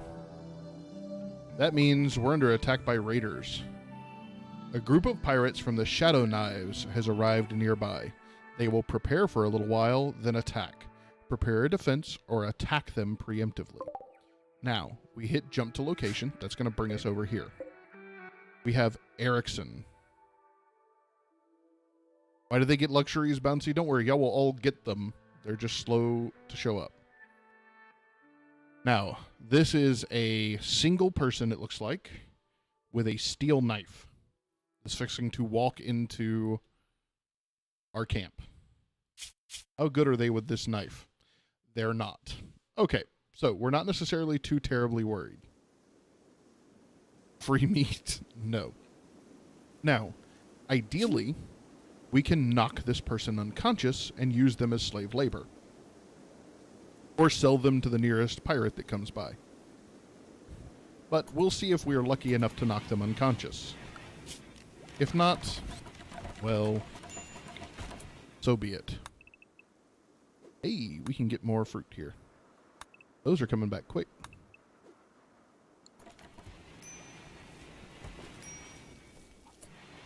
Minor break wrist. Nazareth. What are you upset about, Nazareth? Night owl in the daytime. Okay, so you're upset because you'd rather be sleeping in the daytime and working at nighttime. I understand this sentiment. You hate the barracks you're in. Your bonded animal Spike died. Freena turns you down. You were making moves on my wife? It's bad enough I got a barbarian sleeping with her. I got you making moves on her too? You're hot because it's the middle of summer. You're in a little bit of pain. It's ugly around here because we don't have things well organized. You've been sleeping on the ground. You're uncomfortable and you haven't gotten to eat around a table. So yeah, you have a pretty good list of gripes there. I'm gonna be honest. Drippy, look at you, man. You're literally sitting here watching the sunset. Just chilling. This is the Drippy I know. Pirates from the Shadow Knives are beginning their assault. Okay. So let's scroll back here and let's see how far. Oh, they've still got quite a ways to go. So we're gonna kind of let everything take its course here. All right, now right about here, I'm going to grab everybody. And we're going to set up a picket line here around the water, because water slows people down. Now, we want our short range in the front. We want our long range in the back. I'm here, Grog.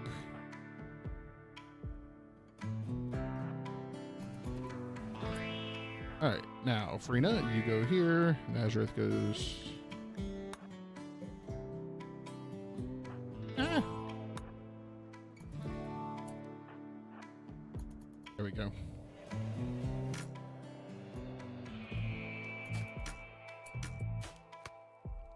Y'all are horrible at this.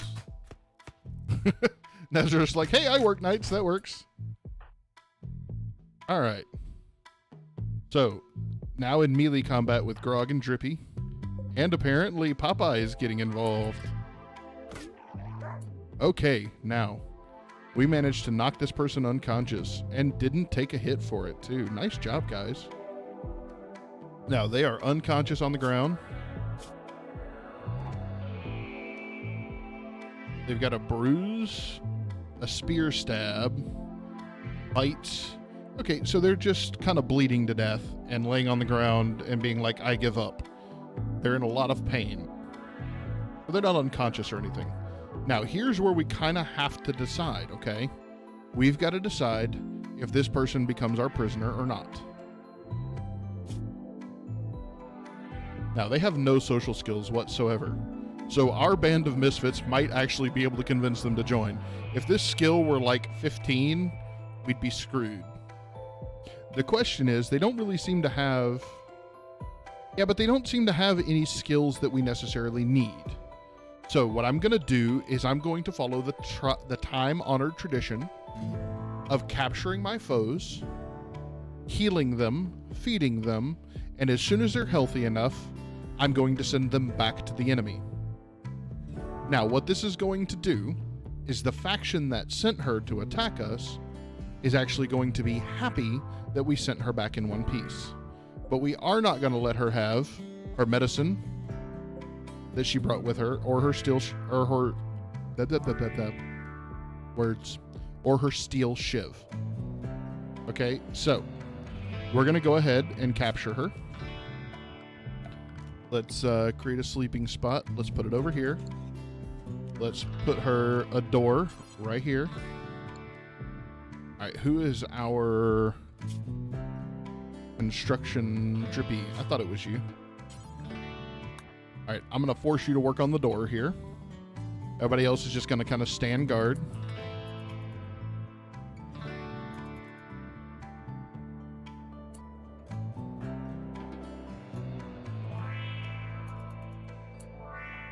Hold up, Nazareth.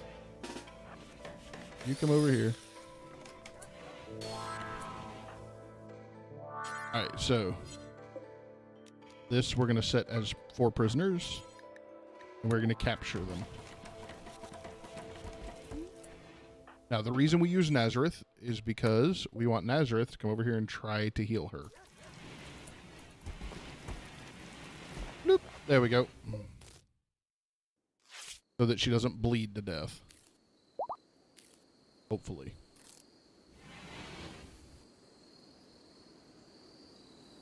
Now, they are not in the nicest of conditions at all. It's going to take them quite a bit to heal sitting over here doing this. We're going to go ahead and deconstruct this and deconstruct this. And Frina and Grog are going to sit over here. Now, you look at their needs now. Everybody else's needs are way up here. And Frina's and Grog's are way down here. They don't have a care in the world right now. So we all know what they did.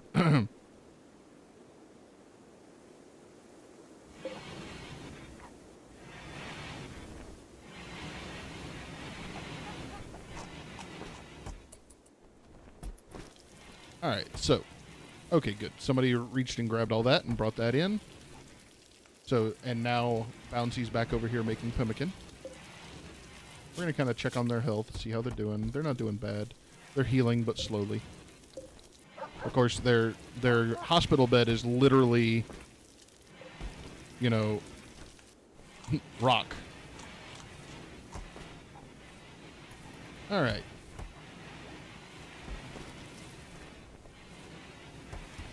There we go. Everything looks good here. So, Nazareth, you said you're an EMT and you work nights.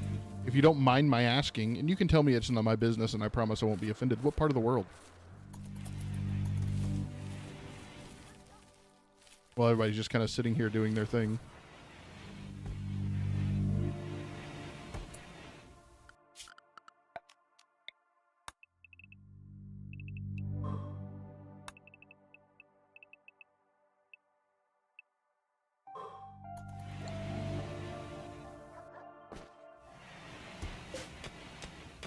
And our goal here is for this injured moniker to go all the way up to here. And then as long as there's no other threats on the board that we're aware of, we're going to release her. Uh-oh, major break risk. Nazareth. What's up, dude? Oh, my goodness. You know, we may just move you to a night schedule here. You're sleeping in a room with all the boys, huh? Boston, huh? Nice. Okay, so you obviously don't like the heat. You're still mad about Freena. People keep waking you up. You're still pissed about your dog. Man, you're just a country song waiting to happen. All right, so to help you out just a little bit, we're going to come over here to restrictions. We're going to find you, Nazareth. We're going to let you do anything you want during these hours and sleep during these hours. Like that. There. Now you're on the reverse schedule from everybody else. Hopefully you won't... Well, and we also got to get you out of this room. Because every time somebody comes in and out of this room, it's going to piss you off. Just like it would if you were trying to sleep. As somebody who worked night shifts... Dude, that's infuriating. Research finished complex clothing. Nice. Oh, and we're out of food here for normal stuff. So we're going to go ahead and try to hunt down those caribou again. We're going to grab 3 more. Let's go ahead and save our game. All right. There we go.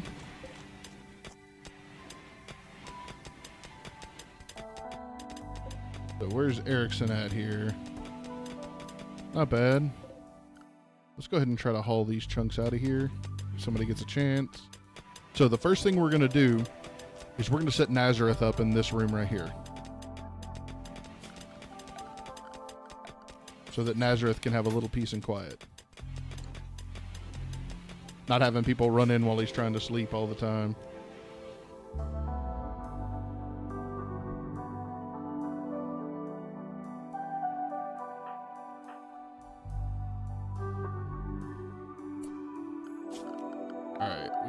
We forgot to do something. We forgot to give you guys something to do for fun. I don't know how I forgot that. All right, we're going to build a hoop stone ring over here. We're going to build another one over here. And even though I don't think you guys are intelligent enough to enjoy it, we're going to put a chess table over here.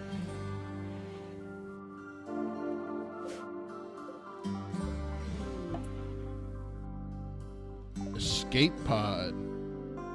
You've detected an escape pod crashing hard nearby. If anyone survives the impact, they'll be badly wounded. You can rescue them and send them on their way, or capture them for recruitment or slavery purposes. Let's see.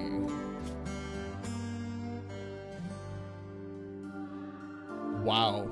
This person is bad. They're good at building things.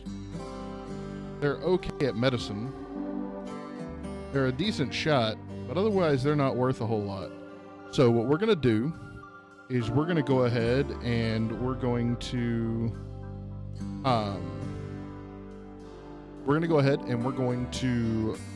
rescue them and let them go. They still have a chance to join us for doing that. All right, so let's go ahead and I think it's under furniture, sleeping spot. Here we go. Let's build another sleeping spot over here. And Nazareth, you're awake because it's the middle of the night. Let's have you go rescue this poor person. Rescue fish. I'm a little disappointed by this. You're rescuing fish. We eat fish. Though not in this instance. Quick, trying to eat fish. Okay. We're going to haul all this off. How are we doing on wood? Oh, we're doing great. Structure, so we're going to build a wall here, build a wall here. We're just going to make sure that there's some support here so that this whole thing doesn't come collapsing down on the people. Too many boys, says Bouncy. Well, Erickson's not too far off. Should start really healing pretty quick. So, Nazareth, dude, where are you going? Oh, okay. You're going to get med kits. Okay. I'm like, I sent you because you're my medic.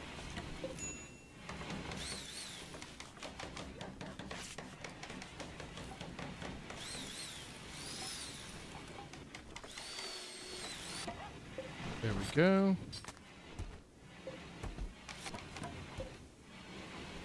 Alright, so fish is unconscious, but is no longer bleeding to death, has some extreme blood loss. That's kind of sad. Dude, you are going to be the most pissed off person in the world, because this is the busiest room in the entire game right now. And your head is right next to the door. Could you imagine?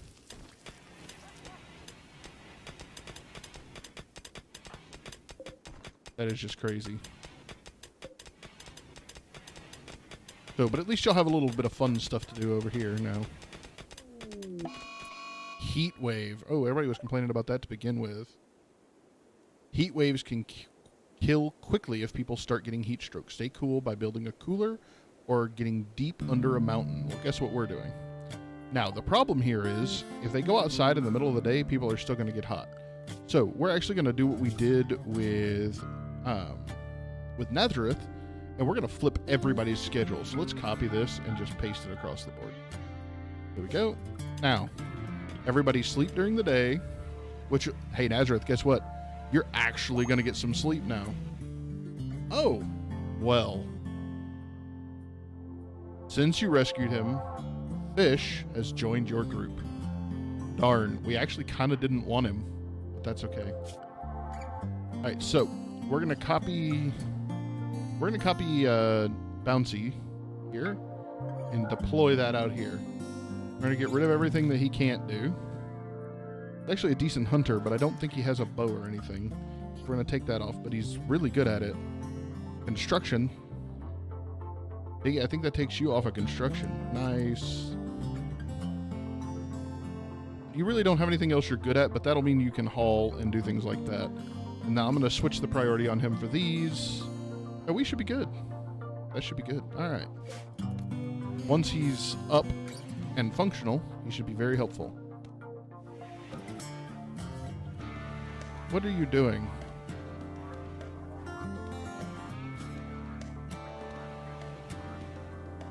What's his... why are you... Oh, rest, you dingus.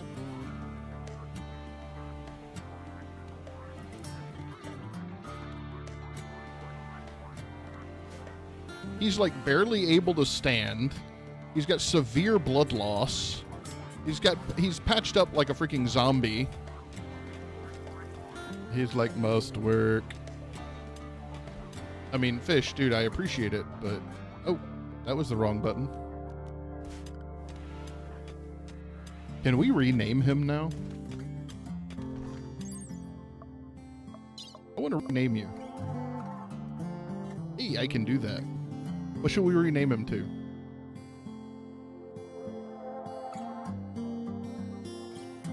Anybody?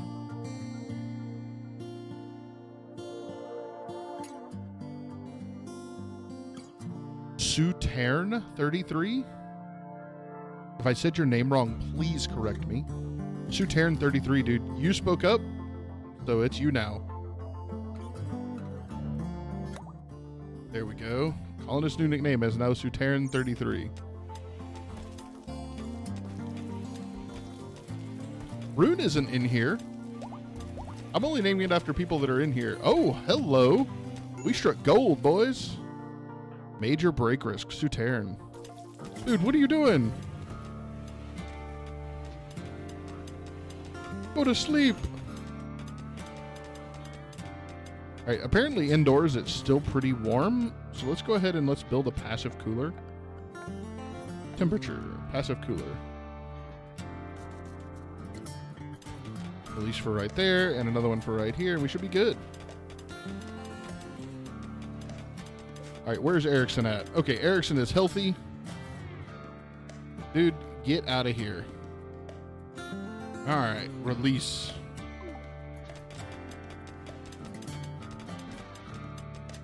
Oh, our research project completed, and like an idiot, We didn't finish the research. Okay.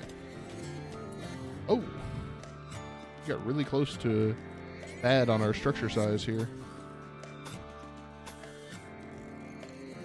Get all this hauled out. Right, we need a door here. We need a door here.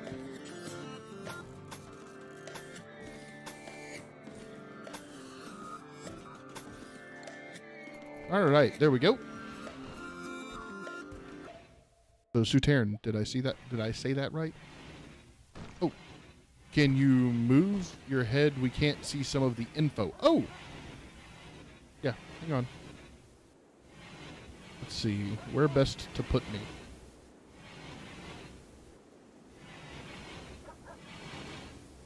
Keep forgetting that. Sorry. This game is tricky because there's so many interfaces that pop up in so many different places. Yeah, close enough. That means no. It's okay to tell the streamer no, I promise. Uh-oh, what do we got here? Oh, you're still pissed at the world, Souterrain. Blood loss is just moderate now. What do you need? Oh, so you're a prostophile. You want bionic body parts. Well, you're in a tribe full of a bunch of people. The best prosthetics I can give you right now is a peg leg, and I don't think you want that.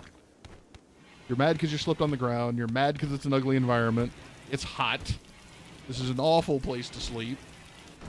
And you're in a decent amount of pain.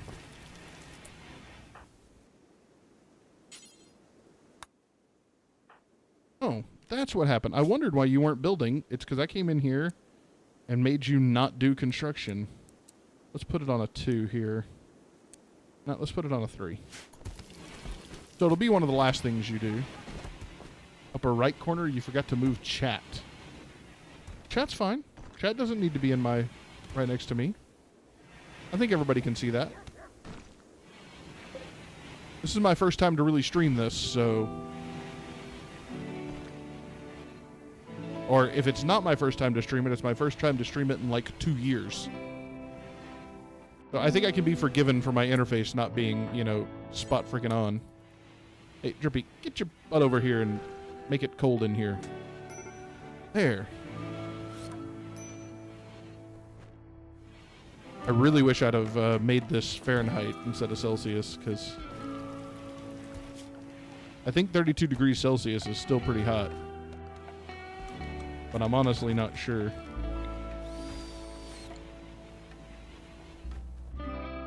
Will somebody Texify this temperature for me, please?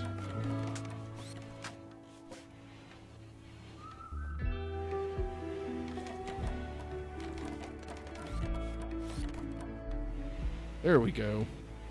How much wood do we still have? We still got plenty.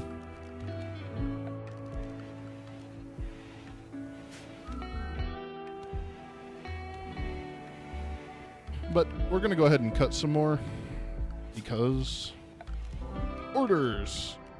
Chop wood. Is the game auto-saves? I got people sitting around looking for stuff to do anyway. There we go. That should fix that. 91.4 degrees Fahrenheit. Okay.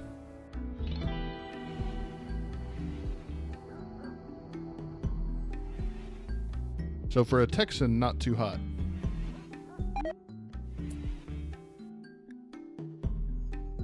Oh, caribou meat. 23 has rotted away in storage. Bouncy, what have you been doing?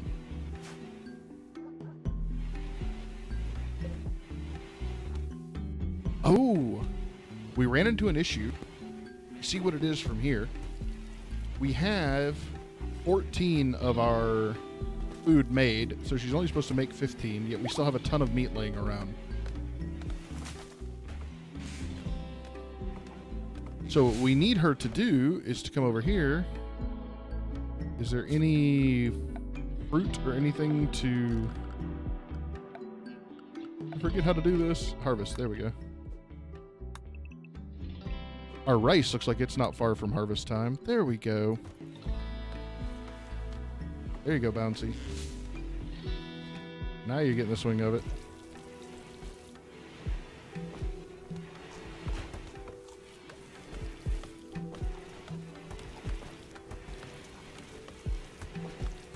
There we go. Make that pemmican. Hopefully now we'll lose less to spoilage. Oh, and we forgot. We can now do a tailoring bench.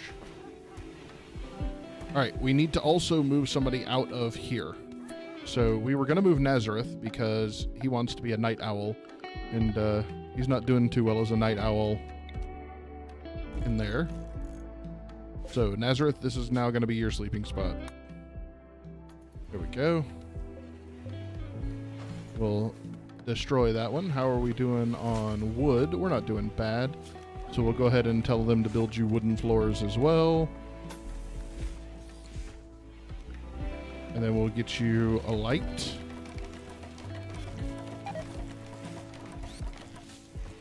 Yeah, Bouncy sleeping on the job. There's our meat going away.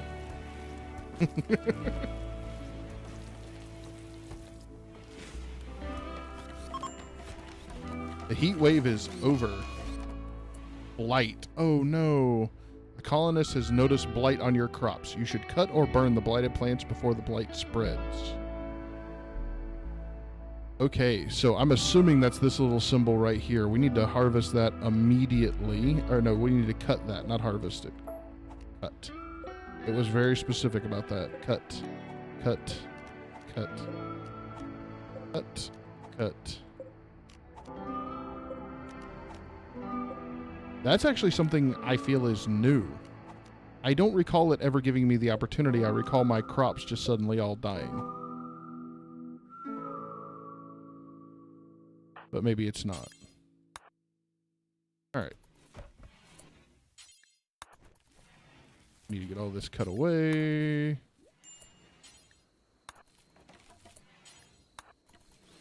Hopefully.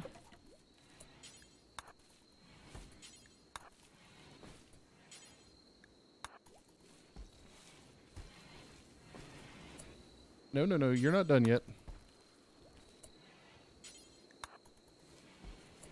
Get rid of all the bad stuff. There we go. Okay. Now, hopefully, does anybody see any blight anywhere that I missed?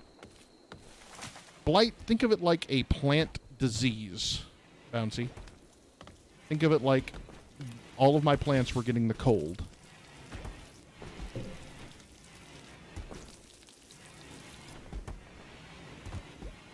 At least that's the best way I can describe it without being completely and totally wrong. Alright, so we're going to reinstall this at a different location because we put it in a bad place where we needed stuff. Now, we are going to build production. We are going to build a hand tailor's bench. Really? Here, we built that in a bad place too. There we go.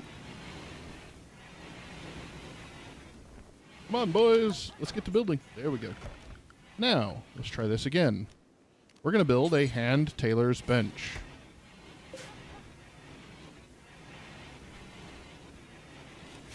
Nazareth over here napping. Oh, and we can go through and reset everybody's schedule. Except for Nazareth. Alright guys, if you can give me just a second, I'm going to take a quick break. I'm going to let the game run because it should pause automatically on any problems. And I'm going to kind of zoom out a little bit so you guys can see what's going on. And then I will be back in just a second.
Okay, guys. Horribly, horribly sorry about that.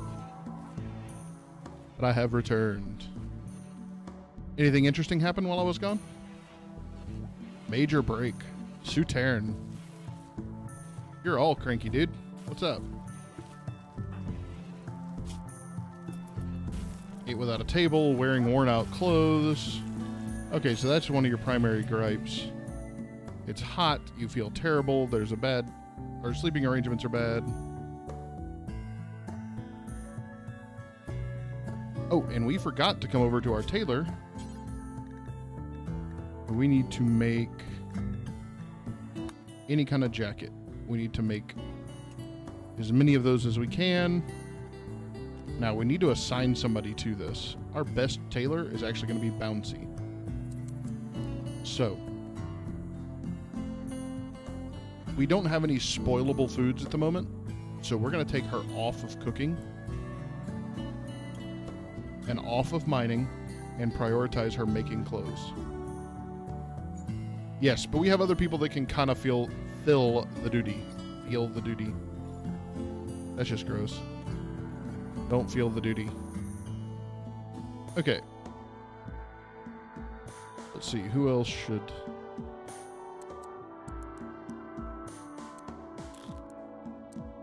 That is wrong. Pernick. Ah. Bad streamer. Okay. There. Now, Bouncy will immediately start making jackets.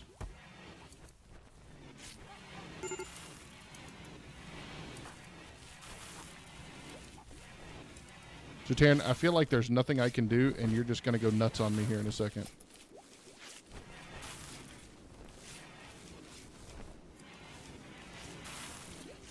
I feel like with the way this is bouncing up and down, you're just going to be pissy. So if you go on a mental break and start shooting everybody, I apologize. It's obviously my fault.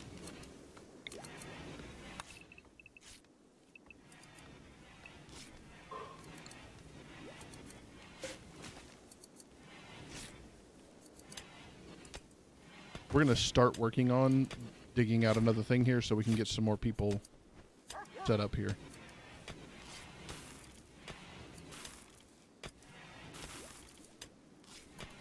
All right, so we've got a huge amount of rice here.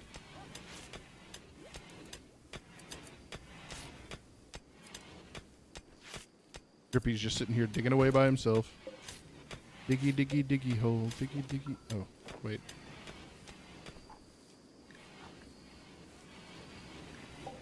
Yeah, that's actually a lie. It's telling me that mad animals won't attack a door. I know better. Now, one of the mods that I have that I really like allows you to build walls that people can shoot over that aren't like sandbags. And I really greatly appreciate this mod. However, that is not our current situation. So, I'm going to go ahead. Where? Structure. Can I build sandbags yet?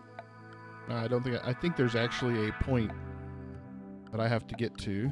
Oh, nope, there they are. Security. Sandbags.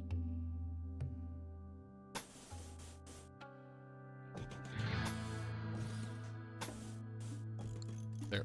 We're going to build ourselves a little sandbag pit right here. Next time somebody's looking for something to build. And the reason we're going to do that is so that there is the ability for our archers and for our melee to have some cover instead of just standing out in the open. Because we are going to eventually start getting attacked by people with guns and things like that, and I don't like that. A chunk of spacecraft has fallen from space and landed nearby. I don't know that that's nearby, bro. That's like the other side of the map. Okay, and we have some of my favorite prey here. Muffalo. We're going to go ahead and hit hunt on these guys. That should send somebody over here to deal with one. If we were cooking a bunch, I would hunt 2 immediately because their fur is some of the best things in the game to make jackets from.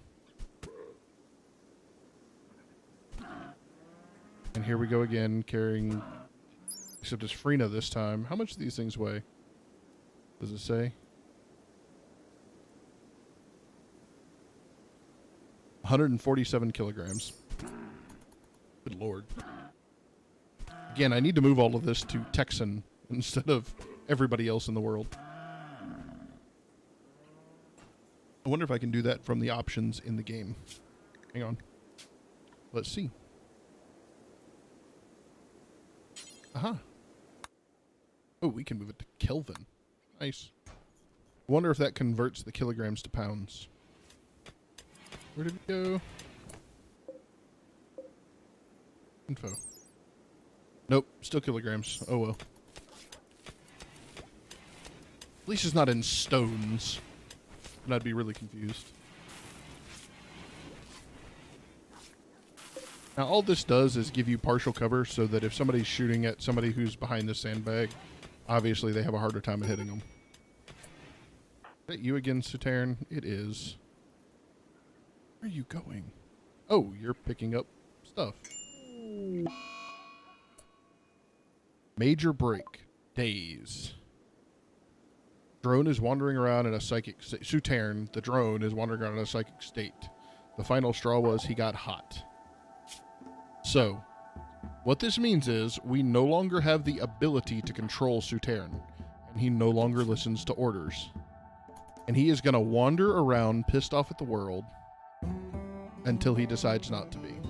Think of this like throwing a temper tantrum. He's going to try to starve himself to death. He's going to be mad. He's going to do all these things until either he passes out or he finally has thrown his hissy fit long enough that he just walks on back home. He could be out there for days throwing his little hissy fit.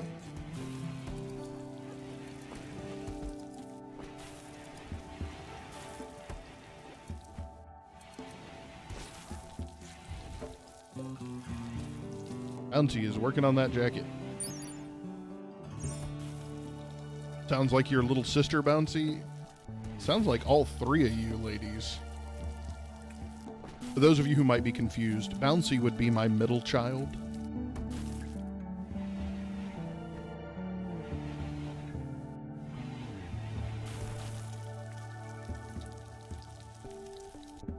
So let's go check on Saturn. You're still... Your mental state is just like, screw you guys. I hate the world. I was going to haul this for you, but no, I'm literally going to stand around here and do nothing. And now it says that you're starving, so you need food. You're starting to get malnourished. Now, you don't really have a whole lot of options here. One of the things you can do is you can have your people go arrest him or her and like force them to eat and things like that. But I'm sure you can imagine exactly how thankful they are for being put under house arrest like that. And you're not. Okay, we still have tons of rice left. So we're going to go ahead and go grab another Muffalo. And for those of you curious, this is kind of a resource bar over here that tells you what you do and don't have. But you have to understand what the symbols mean. So I just kind of happen to know.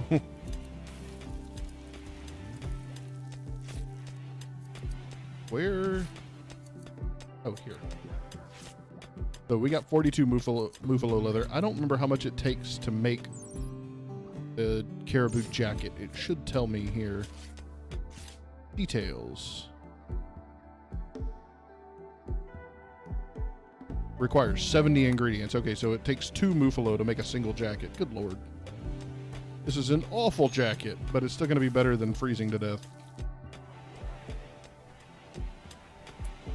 Okay, and we're going to have to do something about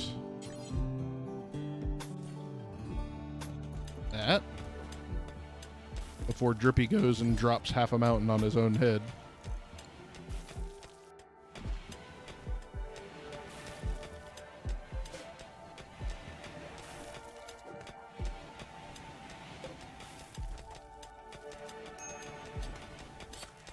Exhausted. Now Saturn is exhausted.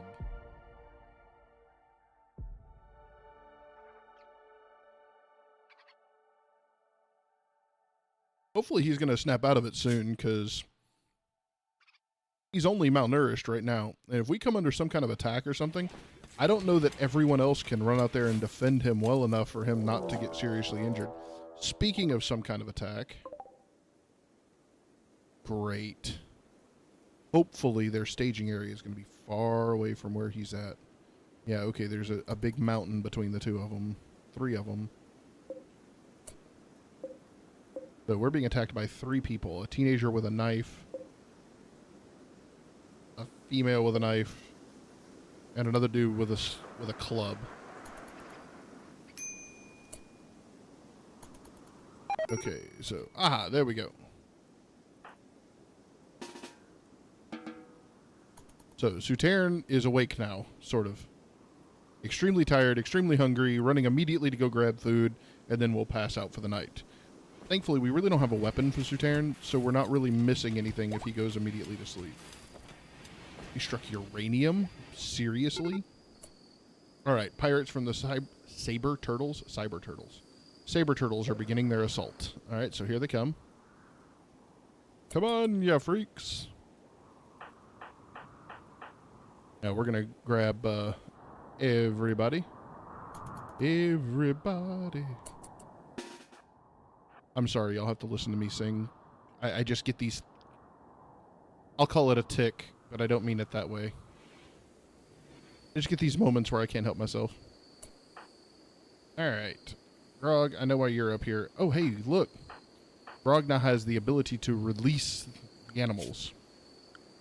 Which means our animals have gotten relatively well trained. Now, our lab is fully trained. He really likes... He's listening to Grog, but he's friends with Bouncy. So we're going to go ahead and bind Popeye to Bouncy.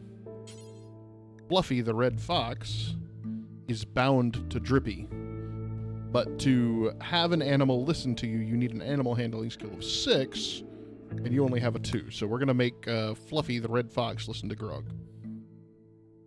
That should make Bouncy slightly happier. You have a friend. Alright, so they should be coming around this corner, and we should kind of be chilling right here. Now, I'm going to wait to release the animals to attack them until they're already attacking us first. Because I really don't want them running out there and getting arrows and javelins because you guys are bad shots. That just does not sound good to me. Like that. Hey, there we go. We got a hit. Oh, that's one down.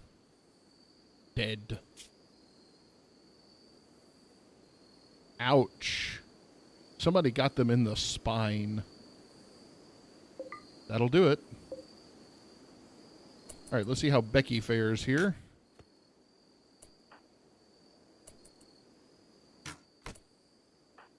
All right, we're going to go ahead, and where's Bouncy here? Release the animals. There we go. Grog took a hit. Pirates from the Saber Turtles are fleeing. Grog took a bruise to the arm. He's fine. Barbarians are not bothered. Now, unfortunately, we managed to kill both attackers. Free meat. Nazareth, you sick person. Now, we're going to need to do something with these people. Fluffy and Popeye are both like, we're chill.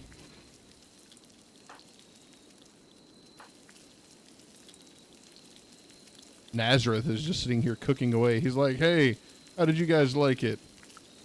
Huh?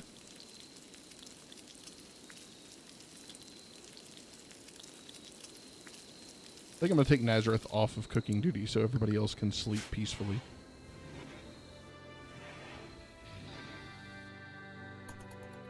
Maybe he'll start hauling some of this stuff away. Oh, he went and healed Grog.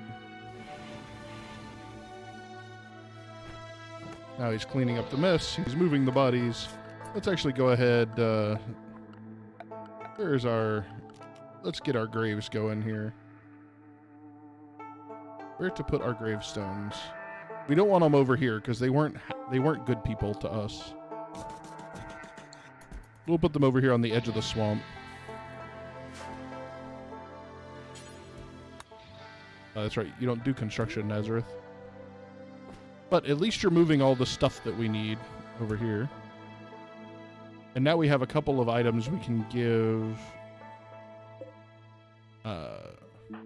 Sutern to fight with. Oh, we need to tell him that he is not to flee. He is to die with honor.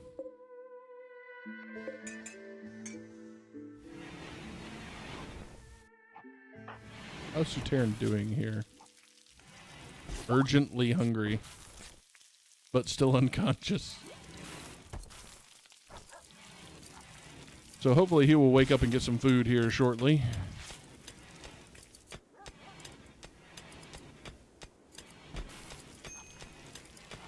Starvation. There you go. Did you eat first, dude? Okay, yeah.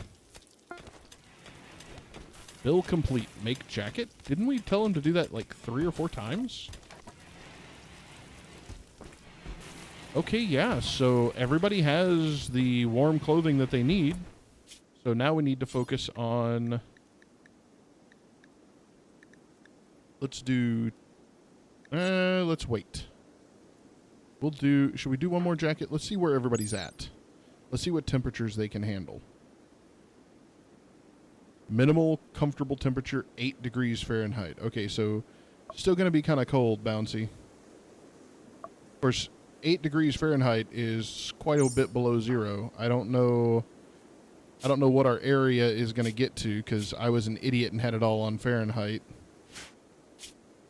Gear. Temperature range, 9 degrees Fahrenheit. Grog, 9. Holy bejesus, Nazareth. Dude, you have a parka on. You can handle negative 36 degrees Fahrenheit. -7, again, negative 36 on Freena. Freena came with a parka too. Good Lord.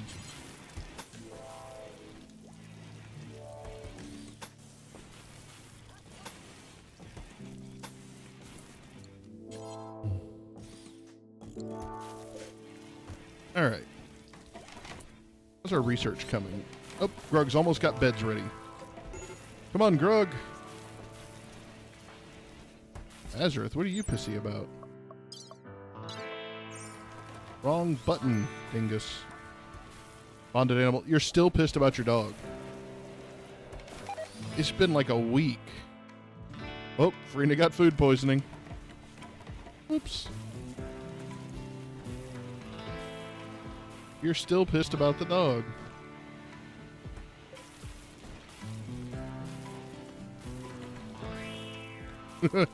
Actually, Bouncy. Oh, no, you are the cook now. You weren't the cook until just recently, so don't feel bad.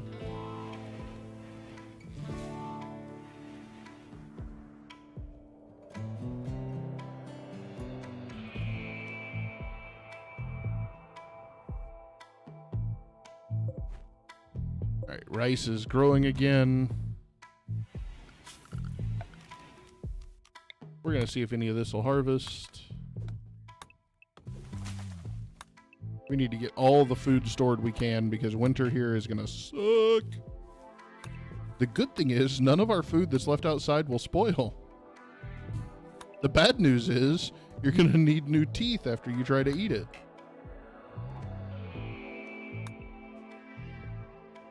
All right, if we can get some more vegetables together, then we should be able to... Good thing is we're getting some heal root in that too. Oh! Friendly AI from your past. So a friendly artificial intelligence from the past of our tribe. Were we like worshiping it as a god? He has sent you a message. He reveals that he has a hidden starship on this planet and sends you its world coordinates. The starship is currently in deep hibernation mode. You'll have to start it up when you arrive, then defend it from raiders trying to steal it until the startup sequence completes.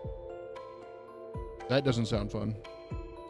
If you can get the ship off the ground, Charlton will take you off this Rimworld to the stars.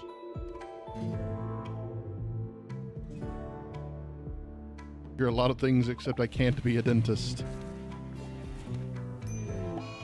Uh-oh, we have a mad animal. A local caribou. Hey! Free delivery. All right, everybody. Dinner's on delivery.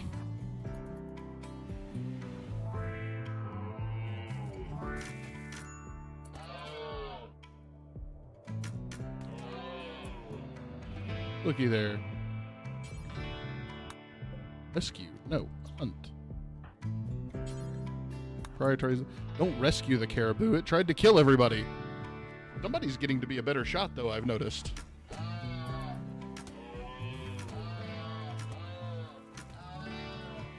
Obviously not Bouncy. She's like, I'm sorry, poor dear, that you're suffering. I'm gonna shoot you. You like hit it in the toe. I'm sorry. I'm gonna shoot you again.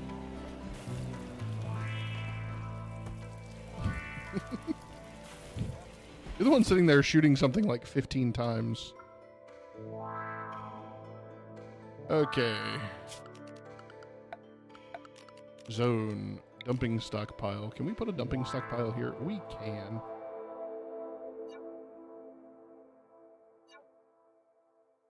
Actually going to make it a little harder for people to cross this area. I'm okay with this.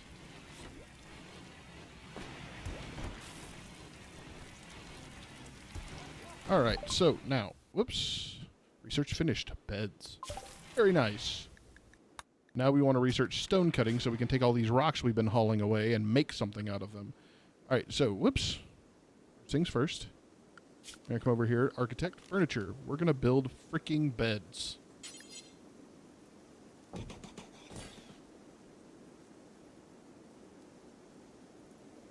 And then we're going to build 1, 2, 3 more here. And we're going to build a double bed for Frina and Grog. Everybody's going to get a real night's sleep on a bed. Except we're low on wood? Wait, when did that happen? Well, that we have to fix. That we have to fix, like, right now. See? Get over here. Cut trees. Nazareth, I know you're sleeping. You too. Grog, go cut trees. Bouncy, nah, never mind. You keep making food. I don't want us to starve to death. I don't want to starve. Do I look like I normally have that problem?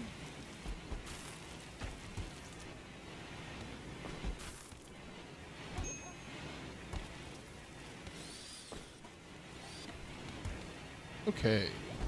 So we should be getting some wood now. So we want to go ahead. Let's just deconstruct this. That's going to give us some of the materials back. Let's set our owners of this to Frina and Grog. That's why I didn't make any more, because I knew that we were going to need to deconstruct stuff. There we go.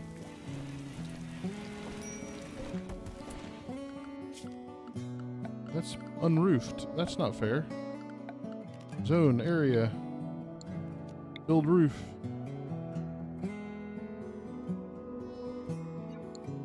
Let's go ahead and put a pillar right here just so it has something to build off of. I'm sure that's probably what the problem is. Alright, hopefully somebody will get that built. We'll get some more wood done. There we go.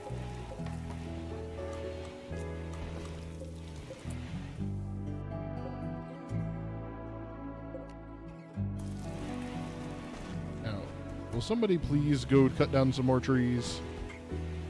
I guess everybody's hauling. Never mind. Go ahead and finish that, guys. Let's get this room cleared. Now we only need, what, 3 more rooms and everybody's happy? That's really not bad.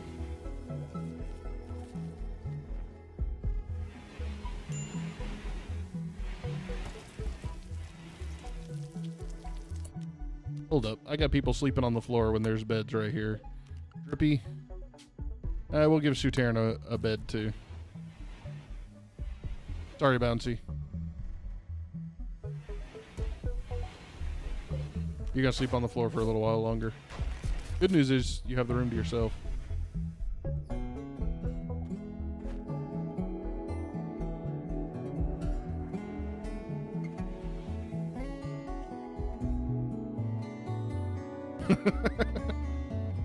Well, I have you a bed making, but people need to go actually chop down wood.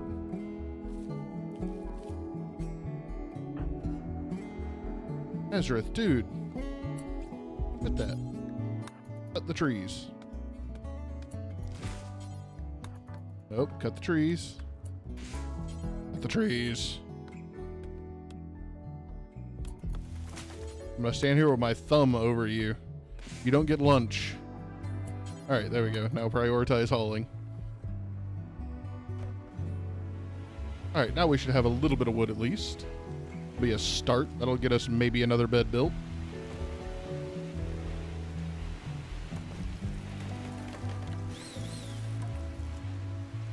There we go.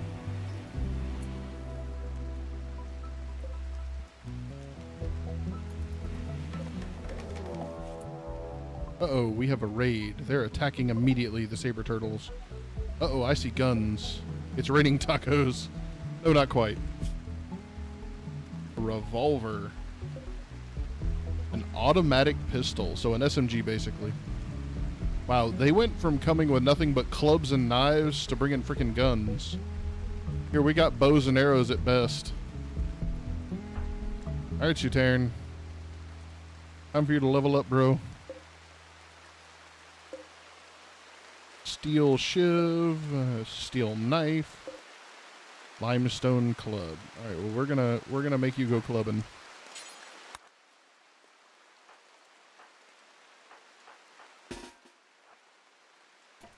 Because they're not waiting; they're coming immediately.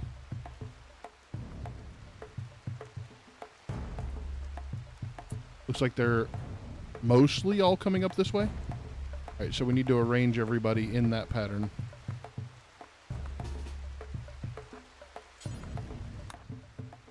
Alright, so Bouncy, you need to be here.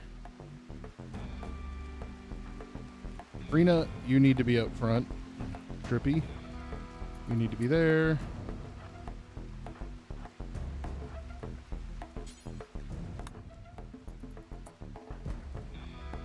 There we go. I like that setup. I wish I could, like, save this as a formation. The good news is I'm not getting all 4 of them at once.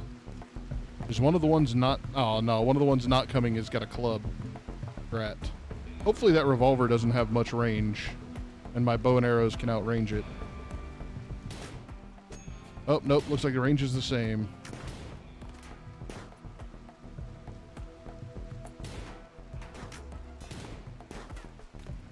Ouch. Luteran's getting hurt here. Trippy's just taking it like a man. Alright, Suteran, you need to go in because you're getting just pelted.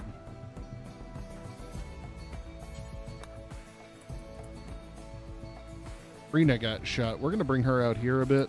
That's out of cover. Oh! Grog is dead. Frina is gonna be pissed. Alright, yes, I completely forgot to release the animals. I'm glad you said something.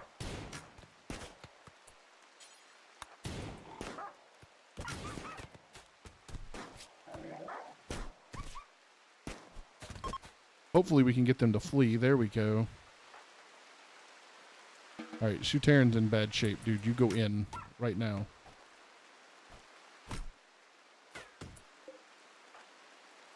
Rippy, are you gonna win that fight, bro? Let's get Frina in a little closer with those spears and hope she can do something. Yeah, unfortunately, Grog... Oh, there we go.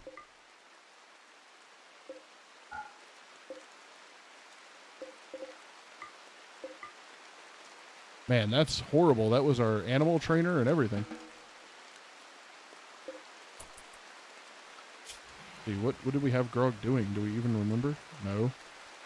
We didn't leave him up long enough. No, Grog. We will remember you, Grog. Rippy, will you go in? You're bleeding to death. No, actually, you're not. You got beat up. You have a bruise from a revolver. You got pistol whipped.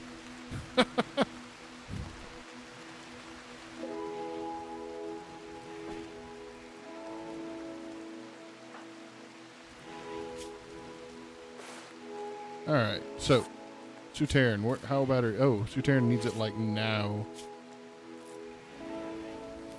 Who's our best doctor? Probably Nazareth, who's getting doctored by somebody else.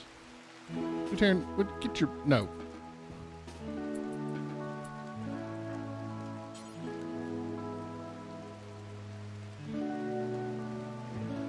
There. No, you go to bed, Suterin. Dude, you're bleeding all over the place. Will you go lay down so somebody can doctor you? Seriously.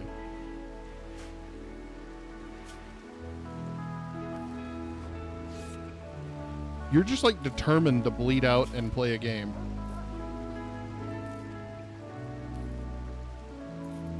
So yes, we're very sad. We did lose Grog. Frina is gonna... My lover died, my friend died, witnessed an ally's death. Ouch. Okay, thank you, Suterin, for stopping bleeding all over the place. Look at all this mess.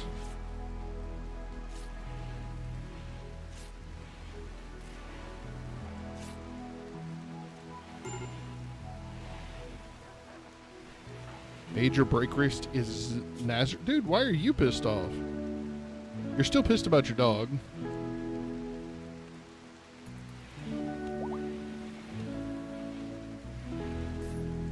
Alright, well thankfully we've got everything cleaned up now. Dang, and Frina's sitting here in a giant bed all by herself.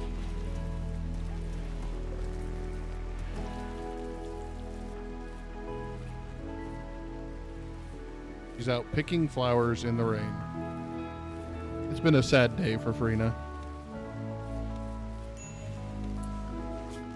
So, we need to set up a grave for Grog.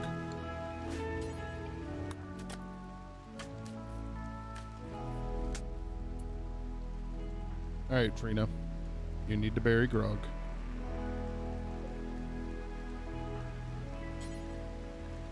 Everybody be sad.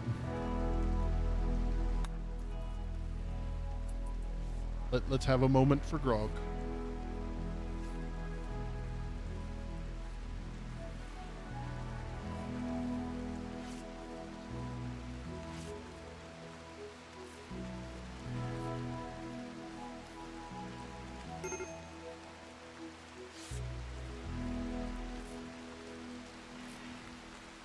Rest in peace, big man.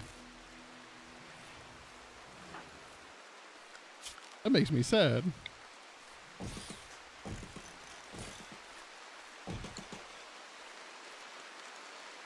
Major break risk. Frina. Yeah, I bet. For a while. Uh-oh. Health. Shattered rib. Ow! Okay, so we have a shattered rib. Frina is not going to be doing too good for a while.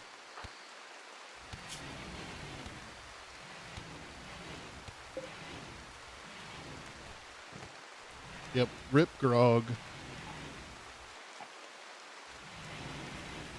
It was a sad day indeed. Let's pick up the medicine, dude. Thank you. Get it out of the rain, at the very least. Let's take Grog's spear. I wish I could build like a trophy case for it.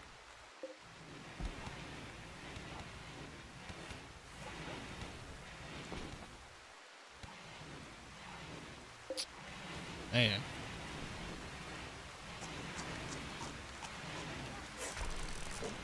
Well, we're going to go ahead and deconstruct her bed. Give her a normal bed.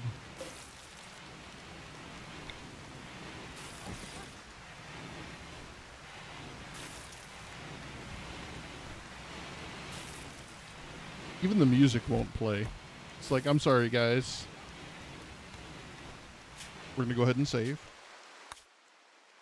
Now, if we were what I like to call reload scum, we would ignore the fact that that happened, and we would load the game from the last time we saved or the last time it auto-saved, and we'd pretend like Grog never died. But I don't like doing that. I don't know. I guess in a way, to me, it feels kind of cheap.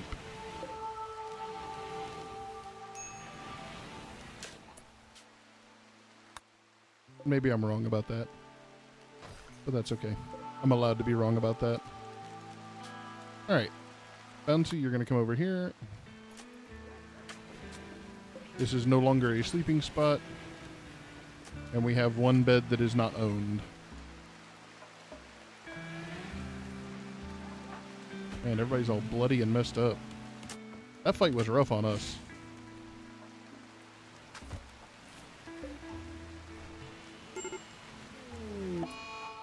Mental break. Insulting spree. Drippy is on an insulting spree against Suterin. So you're going to sit here and yell at Suterin obscenities because Grog died.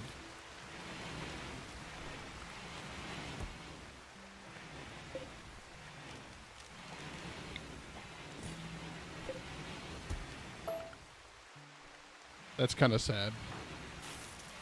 You're just like, screw you, man.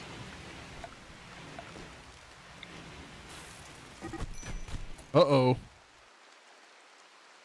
Suterin started a fight. Why? Because he was insulted. Come on, you two.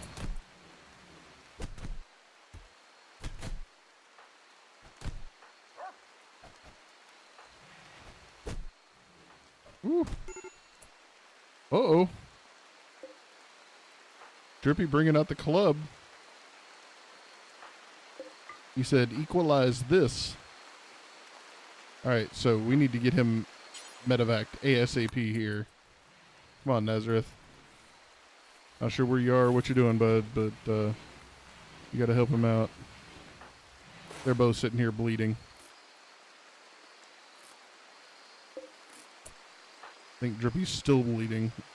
No, he's just bruised.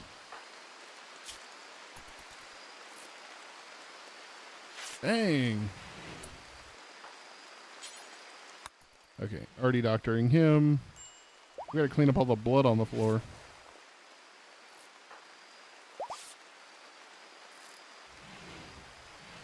You're sleeping next to a semi-murderer. Didn't kill each other. They just beat the crap out of each other. And now, like guys do, after having beat each other up, they're sitting here playing a friendly game like nothing is wrong.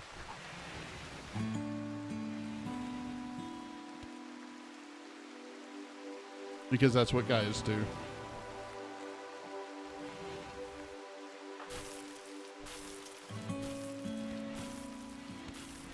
They're like, oh my god, I hate you. I can't believe you still exist and breathe. We're cool. Alright, so we are going to make t-shirts and pants for everybody. We have 5 people now.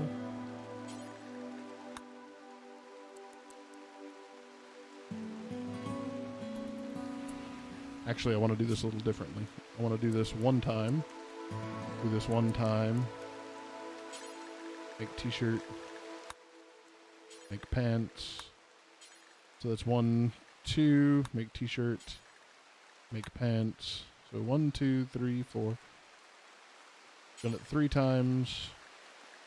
T-shirt. Pants. And then 1 more set. T-shirt and pants. That way they don't make a whole bunch of t-shirts and not have the materials to make pants. That's basically what we're doing. Trying to make sure that the resources stay equal. Ah! Look at all this rice we've got laying around. We need to get some people over here. Oh. Popeyes. He wants that spinach. Mmm.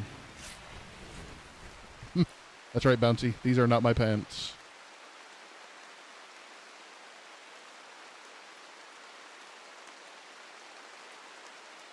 For anyone who wants to see one of the strangest things they've ever seen in their life, they can YouTube These Are Not My Pants. I would apologize now, but this is an education you need in life. You can even leave my stream to go do it. It's okay. Alright, so we need some more food.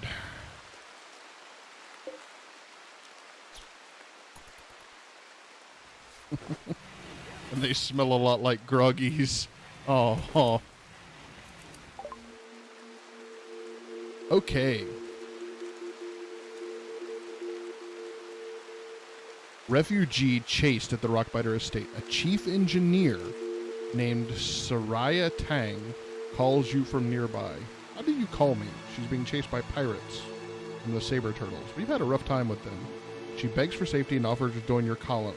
Biologically, she's 32 years old. Be warned, if you accept, you will have to fight off the pirates on our tail. Alright, guys. What do we do? If we offer her safety, we're going to get attacked by the saber turtles again. Like, right now. But we will have a sixth person to fight back with.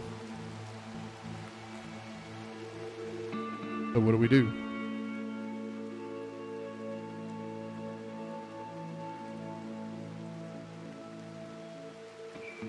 I want to offer them some safety and see if we can't get some backup here. Alright. Hopefully we don't get a worse attack than what we had. Okay, who do we have here? You're not a very good shot. You're not a very good at melee. You're horrible with animals, which is sad because we lost... Grog was our animal handler. But you have a green thumb, meaning you like to grow things. And you're pretty, so people like you. But you have 0 social skills. Wow. But good at crafting. That's good. That means tailoring and building weapons and things like that. That's fantastic. Wasn't Grog also our researcher? Oh my goodness. Okay, yeah, I completely forgot about that. Let's copy this. Let's paste this. You are bad at that. We are going to take you out of that. You are not so great at that. Construction, that's one of your best things. Mining, we'll leave that there. We'll do this. All right. Smithing, you are A-okay. And actually, let's do this. And then we're going to take you off of... You're only going to do these if you have nothing else to do. Construction, I want that at a 2. Actually, no, I want that at a 3. I don't want you... We have lots of people to build stuff. I don't want you building anything unless you don't have anything else to construct or no research to do. I think I like where we're at here.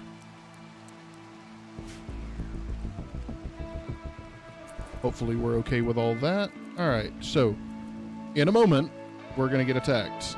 Let's see, she's a bad shot, so we're going to give her the really crappy revolver that dropped earlier. And we're going to hope it doesn't, like, backfire on her. But I'd rather have the range, especially on somebody who's no good at fighting. Now, in just a minute, there we go. Oh my goodness, look at that. A revolver. That's bad. Another revolver. A knife. A knife. Another knife. And another knife. Okay.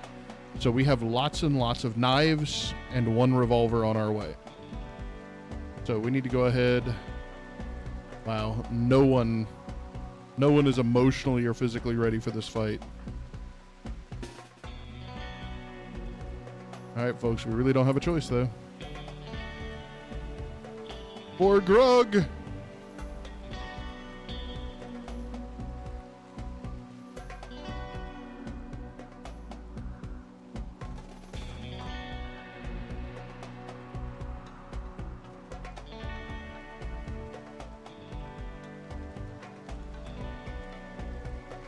Rip all.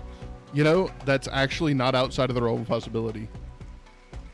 Just so you know.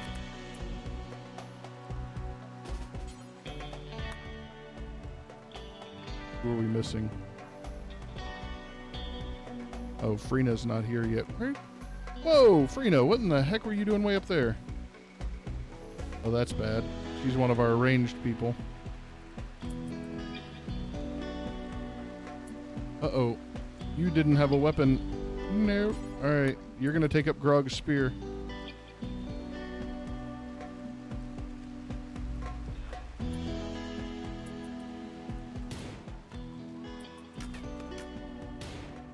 Alright, hopefully we can kill a couple of them before they get too close. Or not. Rip. Alright, now I'm going to put all of our ranged people attacking this. We're going to release the dog. Rena! Save us.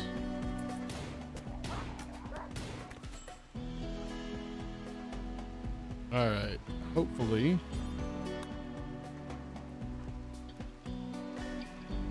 Alright, we've hit this person. That's good.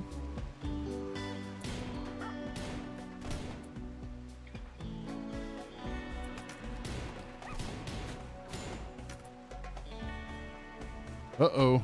Drippy's down. I repeat, Drippy is down.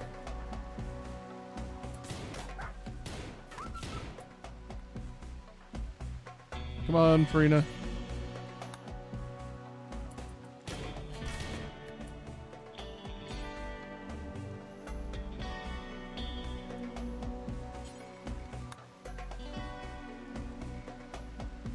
Red-eyed Cobra. Dude, welcome back. It has been a long time. Yeah, I am not sure where the wolf is right now.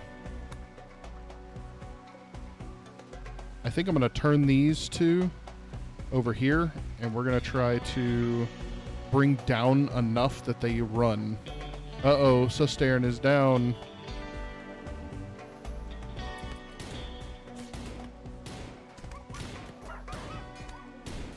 Uh-oh, Popeye is down. Bouncy is down. No.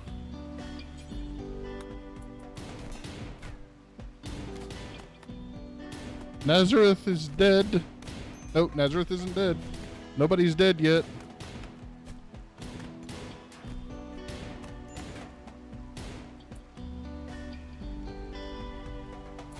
I think this is going to be it, boys. I think this is the end.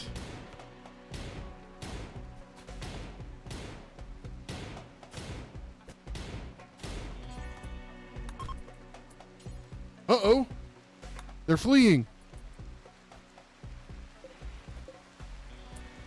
Hold up. Farina managed. Okay, now we need to make a priority list, like, right now. Health, 17 hours, 12 hours, 20 hours. Not necessarily in risk of dying, 16 hours. Okay, so the closest person to in major trouble is Nazareth. So we have got to give Farina permission to be a doctor. She's the world's worst doctor, folks. But it doesn't matter. Whoops. I keep doing that. I forget you can't right-click on this. All right, so we have got to find Nazareth and rescue him.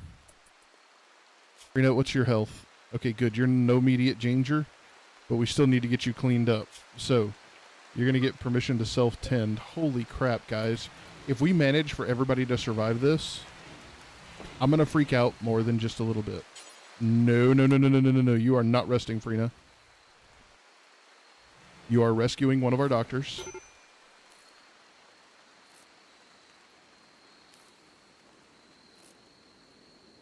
Oh, that's horrible. Come on, Farina. Okay. So, now, she needs to take care of herself now, so she doesn't bleed to death. Bouncy got up. Bouncy, Bouncy, rescue somebody.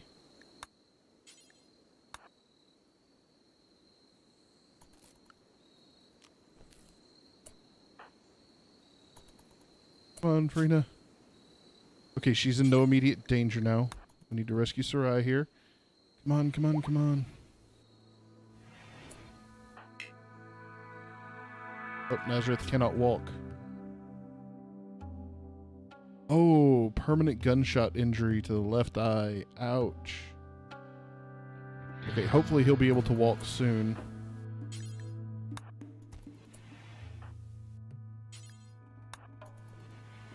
All right, Bouncy, come on, come on. Now we've got Cistern still down. And the puppy. Oh, the puppy dies in 5 hours. Can we rescue the puppy?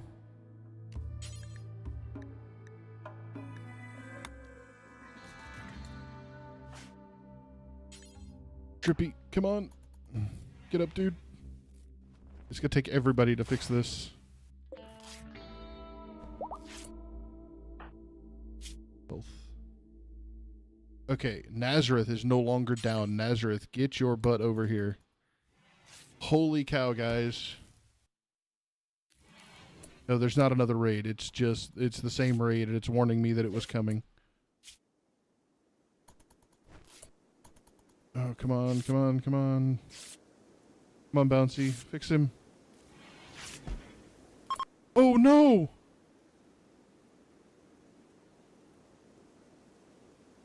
Bouncy fell over. Oh, no. Drippy fell over, too. Oh, no. We have everybody trying to heal everybody, and people are just passing out left and right.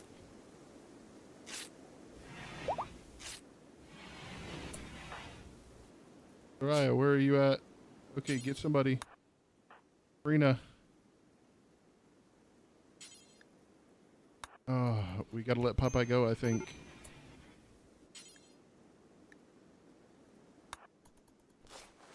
No. No, Frina is not the person. Let's do this instead. Nazareth. See if you can tend to Popeye real quick. Because if not, you're our best healer, and if you don't do it, he's dead. Oh, shoot. No. No, no, no, no, no, no, no, no, no, no, no, no, no. Oh, okay. Never mind. That's not ours. I'm like, no, no, no, no. We're fixing to lose somebody. Oh, this is stressful.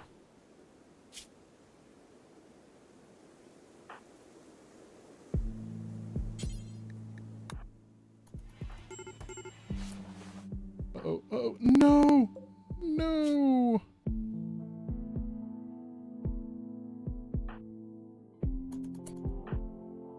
Right, get over here. Rescue Nazareth. Come on, come on, come on. We're not all dead yet. Oh. Character. Health. You can self-tend. Fix yourself.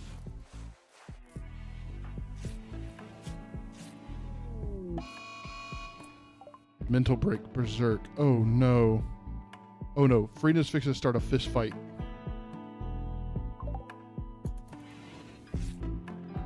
With the next person that's awake. All of you stay asleep.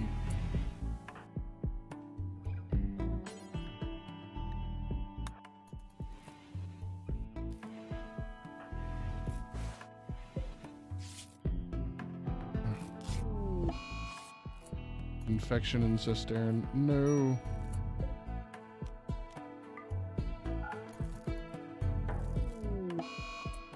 No. Everybody's getting infected.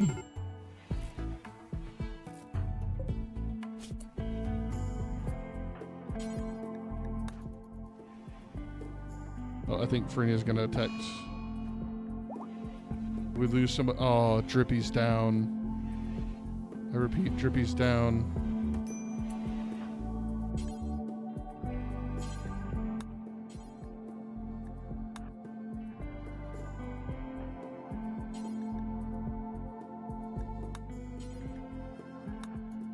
Okay, it looks like... Oh, no! No, no, no, no, no! Oh my gosh.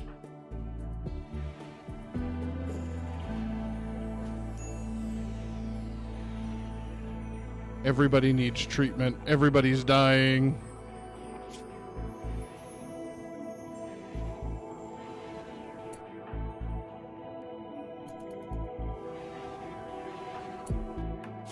Oh, is everybody... You're dead in 6 hours. You're dead in 2 hours. Come on, Bouncy. Make it through. Make it through.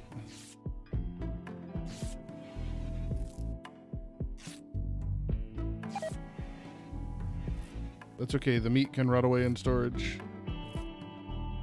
We gotta get everybody alive here. Don't wander around. Fix somebody.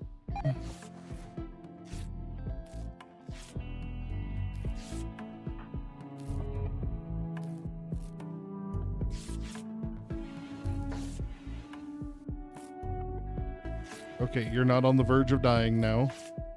Ish. We are completely out of meds, though.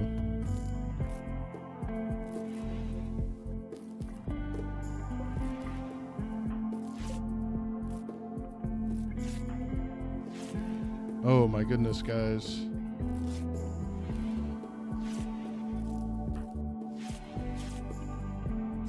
I knew it was a risk.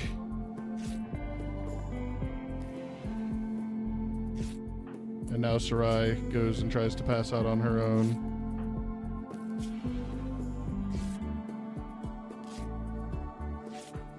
Nazareth, where you at, dude? Okay.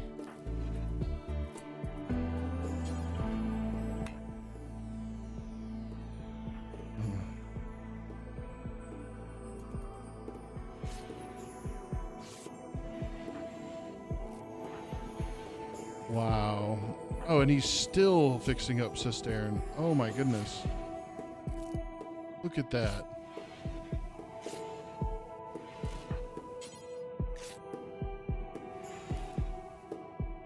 We still got a corpse in here.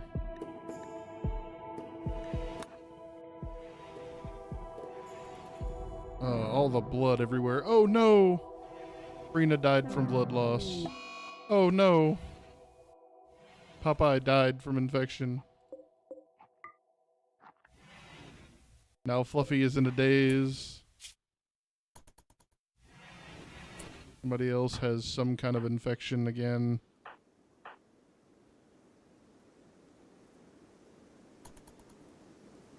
Oh man. Ba-doom. I think that's gonna be everybody, guys. I think we're gonna lose absolutely everybody.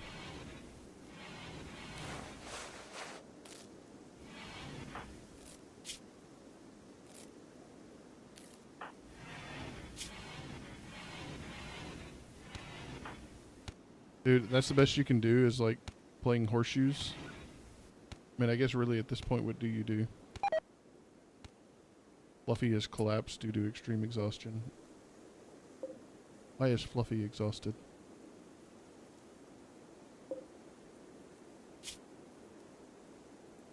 Oh, because Fluffy went on a mental break. Oh, wow. Okay, and Bouncy's starving to death.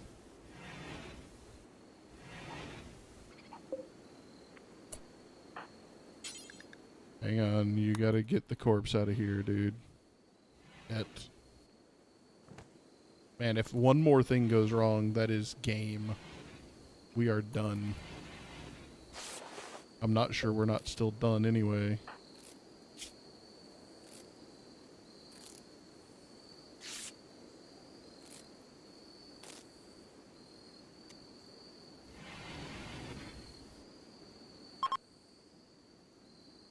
Fall has begun. Wow, guys, it started with Grog, and then Freena, and then Drippy. Then we added Sutern to the list.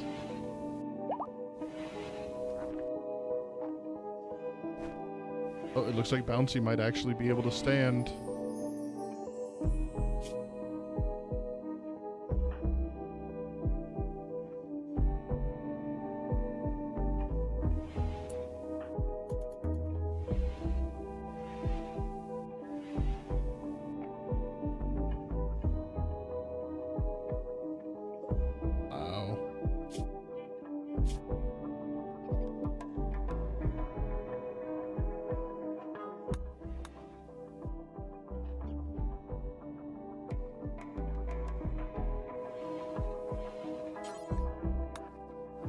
Alright, Bouncy, you're going to clean up for a little bit, because wow, this is a disaster of a place to try to be. We're gonna go for a walk. We need to clean this up so we don't get infections. Oh no. You're on a tantrum. I mean, I don't blame you. We lost a lot of people. I think I'd take a tantrum too.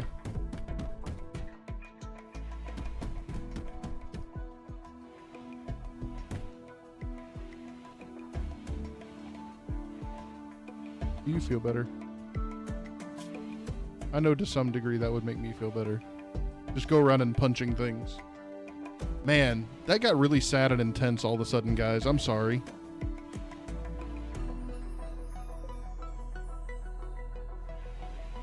We've got 3 members of our team to bury, 4 members of our team to bury. And we don't even know what skills we have left.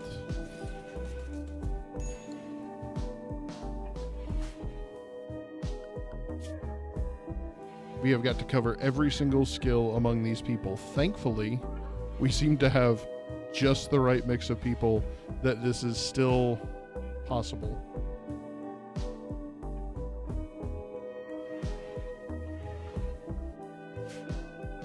Wow, that's kind of crazy.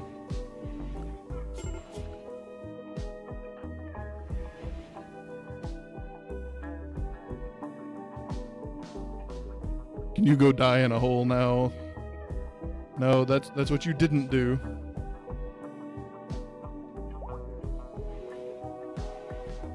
Right, Soraya is 100% on her feet. Visiting a grave. Uh-oh. Alpha beavers. Where are they?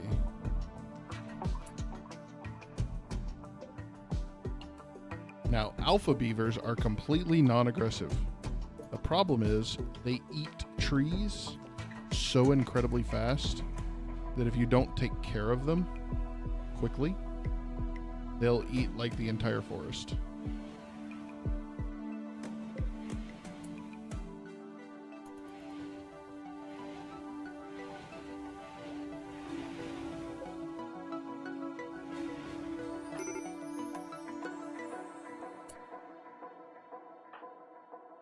Alright, so right, before you do any of that, I'm sorry, sweetie. You need to clean. That has got to be what happens here. We can do so many different things, but until it is not an absolutely mitigated disaster in this place, there's not blood everywhere, we're gonna have a problem.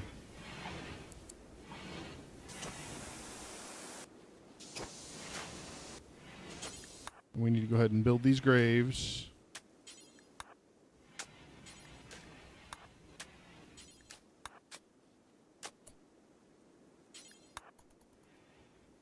And these are going to be some nasty corpses that have been sitting out in the sun. Absolutely nasty corpses. And y'all, now I have to tell Frina that I accidentally killed her because she's not home right now.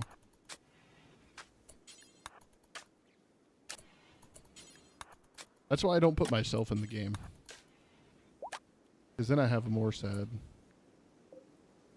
Alright. Now, is there a way... Okay, first off, bury Frina in the correct... Yeah, there we go. Now, next we're going to cistern here. We're going to make this one for animals. We're going to bury Popeye. Alright, now we need to bury Drippy.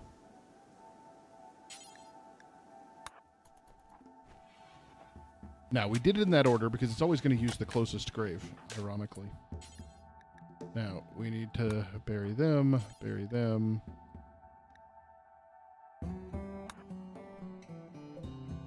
And we need to go ahead and bury them too.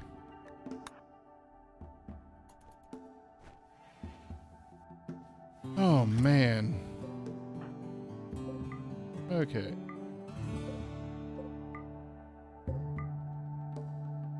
Wow, so many horrible things happened.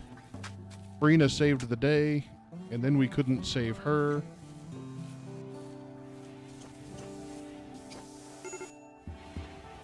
Soraya has got to go fix all the damage she did.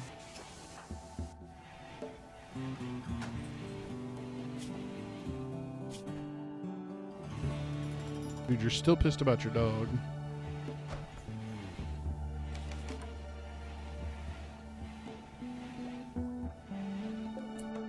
Alright, so we're actually going to put Soraya in this bed right here.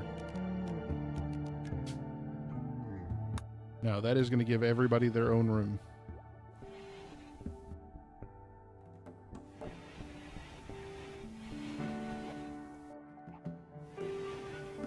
That's just sad, guys.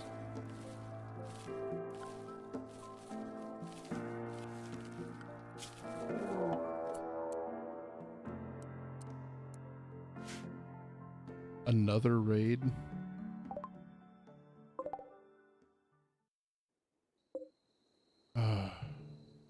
Auto pistol, a steel knife, and a slate club. Alright, well, we gotta figure out what everybody's got here. Oh, nobody has any weapons equipped at the moment.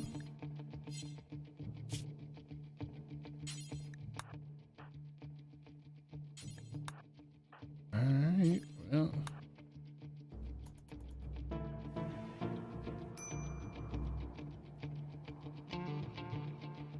They're attacking immediately, so we don't have any time to do anything.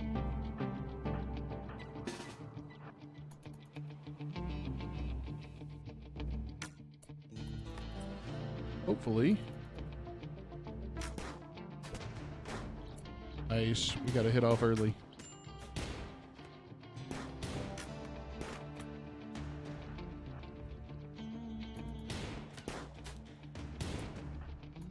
Alright, we kind of pulled them back, hoping he'll move forward.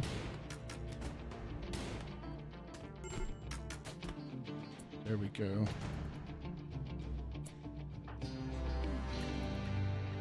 Because if he moves forward, I think we have a better shot than he does.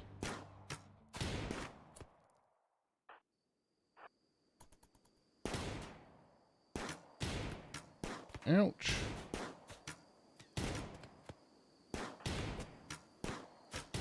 Ooh, we're still getting hit. There we go. Now, what weapon do you have? Oh, okay, we're gonna... There we go. Alright, guys, we got one that's down.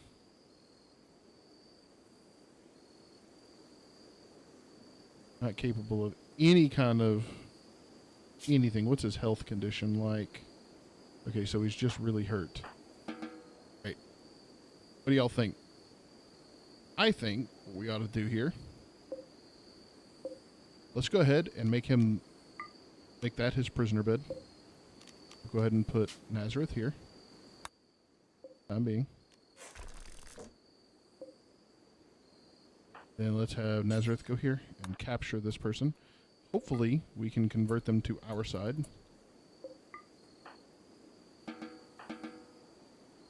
Y'all need to be able to self-heal because we do not have the manpower right now for all of that nonsense. How hurt is everybody? You're bleeding a little bit in the head. You're bleeding a little bit, but otherwise you're fine. Okay. Major breakers. Bouncy. Why are you upset, Bouncy? Aside from, you know, all the things that have gone wrong. Feeling terrible, ugly environment. All these people died. I know, I'm sorry.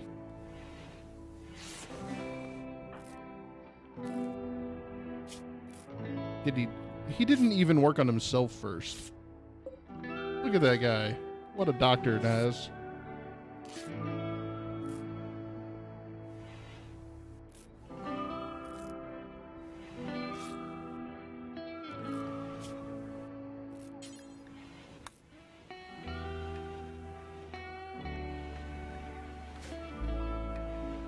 All right.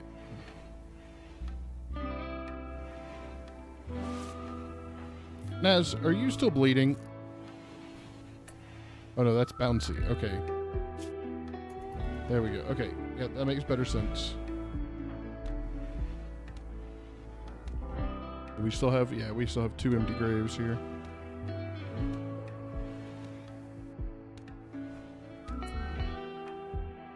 Hang on, Nazareth. Let's just collect all the medicine here. There we go. See, that makes more sense. Now you can go do whatever it was you were going to do. Oh, we don't have anybody who's a warden. Whoops.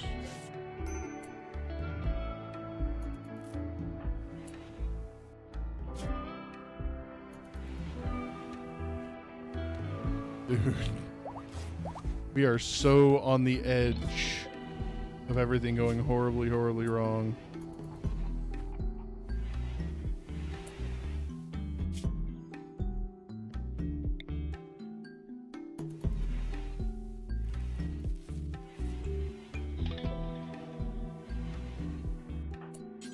Dude, if we're going to try to recruit this guy, the least we can do is clean up the room from all of the blood.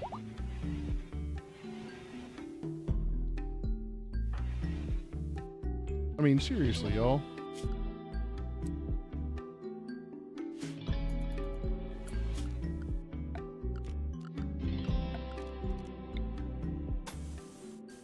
We don't have the wood for that. Oh, crap. Okay, well. Let's see how far we can take all this, guys. I'm actually curious what all we can make happen.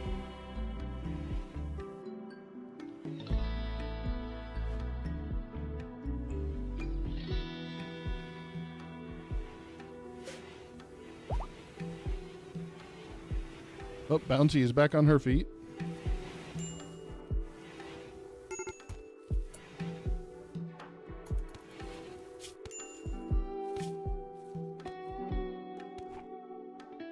Now you're all upset about your puppy.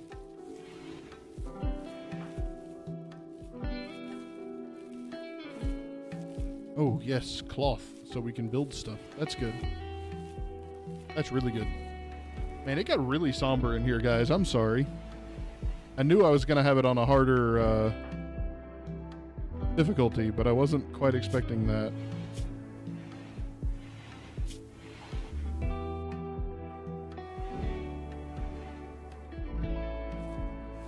If this prisoner gets fully healed by the time, and we haven't done a good job of trying to recruit him, then we're probably going to ship him home and hope that the pirates that were in charge of him do not get upset even more. They've killed a lot of us. We've killed a lot of them.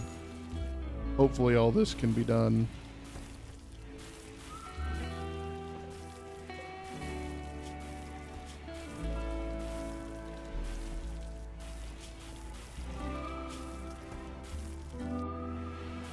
I'd be completely and totally lying if I said I really wouldn't really like to have the extra hands right now.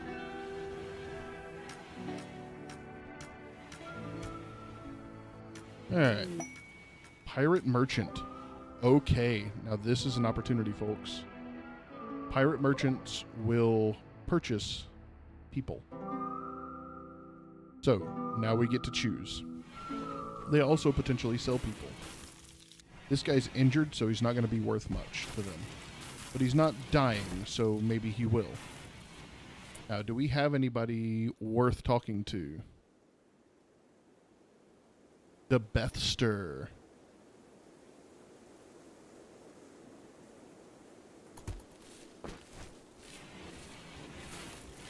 Sell him, Nazareth? Yeah, that's kind of what I'm thinking. Henlo, you stinky streamer? I'm not sure who Henlo is, but it's not me. Alright, let's trade with this pirate merchant and see what they have. Alright. Okay. This guy that's healing is worth 557 silver.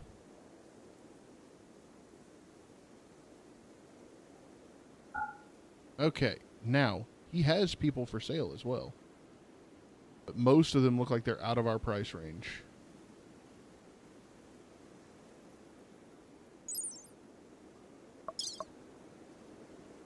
Oh, wow, because they're actually good.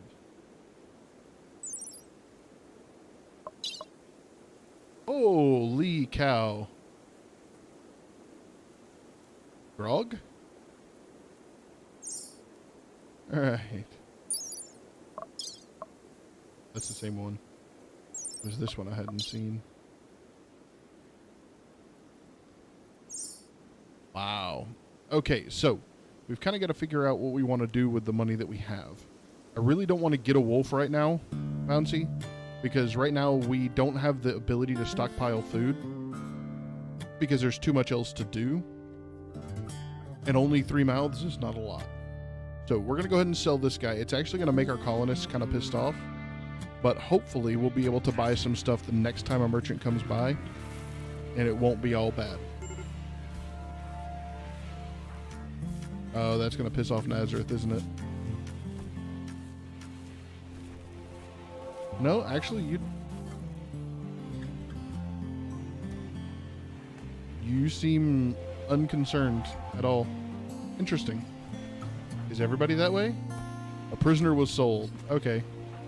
So y'all are a little bummed about it, but not much. All right, so we're going to make this not a prisoner thing. We're going to assign Bouncy to this room.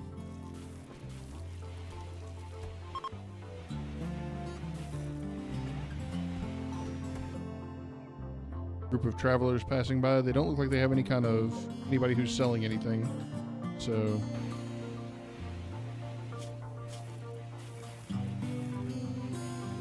whew.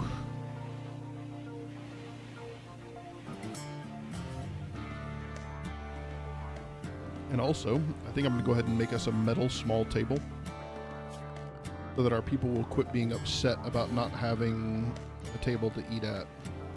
I know it seems like it's actually a really small debuff that we're running into, but right now every little bit counts. So I feel like we need to be smart about it. There we go. And there go the pirates.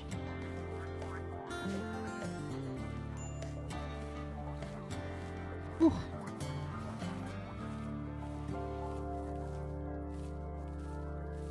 All right, now let's go ahead and get this. Hopefully we can get everybody Bouncy's awake. Let's go ahead and haul this rice.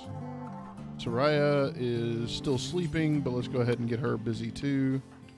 Oh, that's right. Nazareth is set as a night owl. Let's go ahead and haul this cloth, though. Now he's going to go to sleep. At least some of it will get hauled. Oh, that's right. Bouncy's building the chairs and stuff.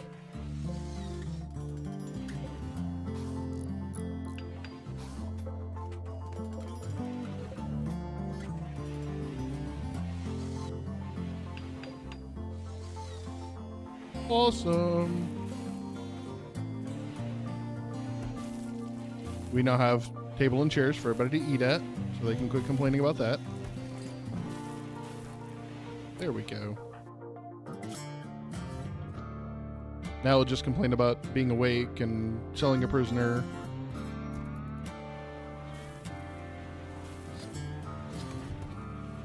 One step at a time. Oh, we have no more fuel. Oh man, I told you all the alpha beavers ate trees. Y'all remember that conversation like 10 minutes ago? Another raid. Oh my goodness.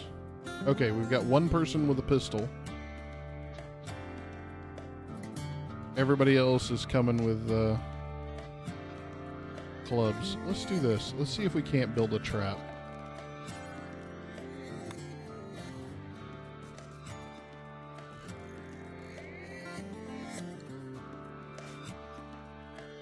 Bouncy, get over there and work on that. Hopefully we can do that because they're not attacking immediately. Or it said they weren't. Okay, no, they're preparing over there. Alright, we'll make this trap over here and we'll see what happens.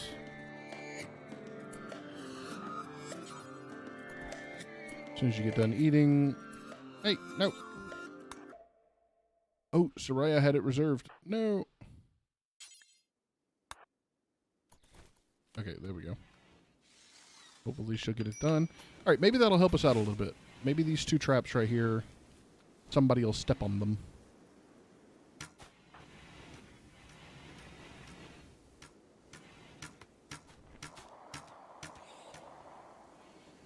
But we should get a bit of a warning. I'm hoping the person with the pistol goes first. If not, maybe it'll kill somebody immediately and... Okay, whoop. And that'll give us the opportunities we need. All right.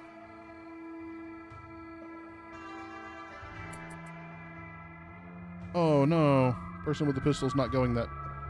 Not taking that direct of a path. I was hoping. Oh! But we got one that way. Oh, wow. Bouncy is already down.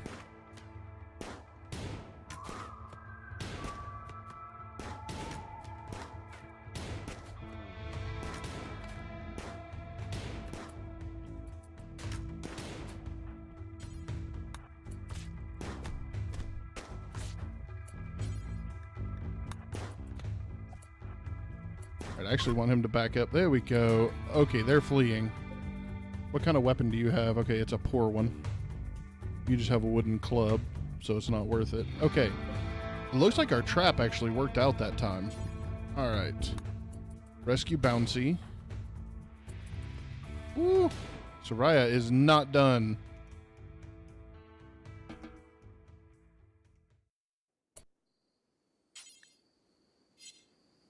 Oh, she's going to eat real quick. Oh, she's actually going to go sit at the table. Man, Bouncy just took a shot to the head. It was like, whoops, that hurt. Oh, he's going to go use the good med kit.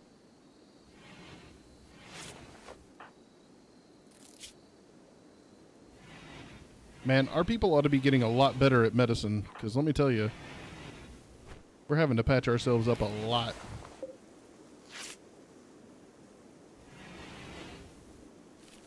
We need to rearm these traps here.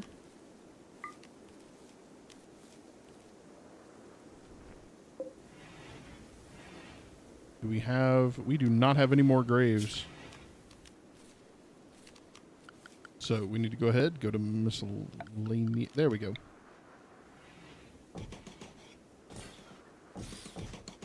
All right.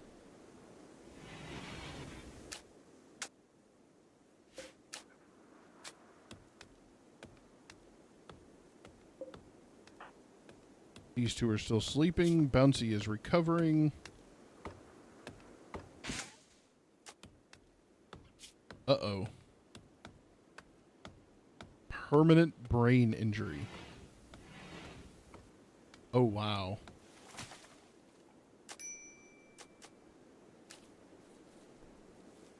Uh-oh. Bouncy. You're barely awake. You can't move. You can't move things. You can't talk. And you can't eat.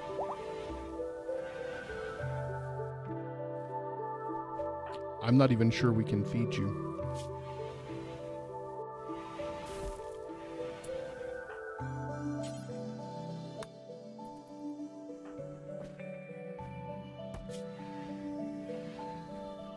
That is kind of sad.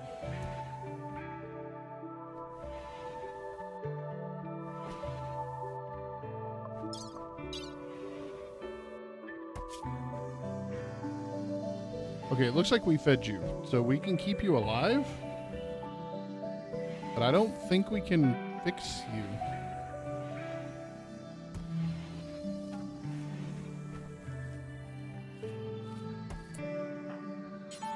Rip.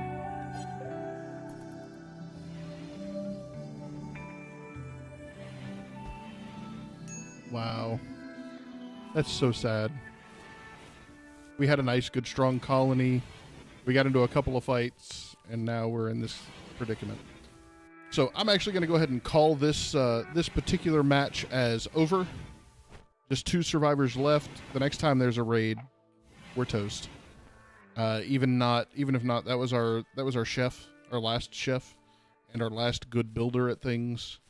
So we're going to go ahead and call this one done. Say that Brunick lost miserably, and we will give this another shot another day. Or, no, let's go ahead and start another one. Let's do that. All right, confirm. We lost. We're going to start a new one. We're going to go back to Lost Tribe again. We're going to stay with Cassandra Classic on rough. It's not the hardest in the world, but not the easiest either. We're going to go back to the Rockbiters again. We're going to go to the Rockbiters 2. Yes, Nazareth. We cut to the scene where you and Soraya walked away in the sunset, and we have to assume that you lived because now you're off screen.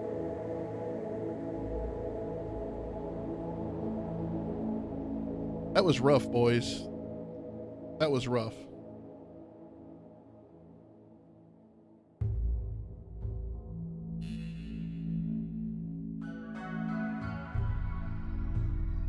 If it hadn't been for Bouncy's little brain injury, I mean, she had a bullet in her brain. If it hadn't been for that, I think we might would have been able to keep going and rebuild. But with only 2 people left at the technology level of the tribals, with winter on the way, we were screwed, especially with nobody to cook. All right. Now, once again, I really like going to the Borean tundras, so I'm going to go to the edges of the world. Y'all want to be on the South Pole, the south side, or the north side?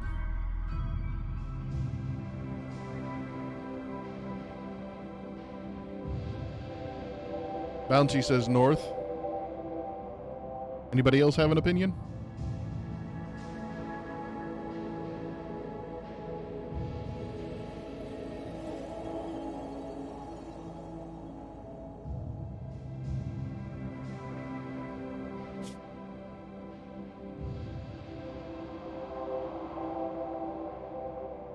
North, the safest one?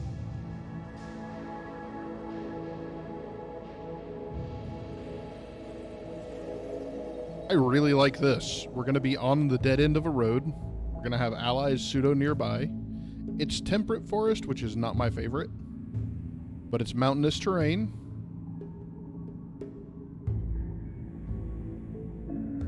What do y'all think? A little different sightseeing here? We're still not in the clear. We got 30 days to grow. Sandstone, marble, and limestone.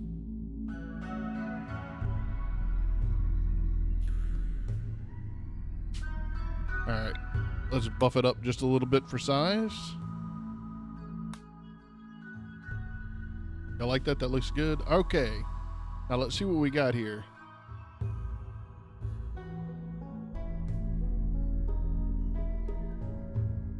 Alright, well, we have somebody that can craft, which granted is useful. That's tailoring, that's making clothes, that's helpful. They're okay at growing, they're okay at mining with a little bit of passion. We might keep them, but they are horrible at fighting. They also can't fight fires.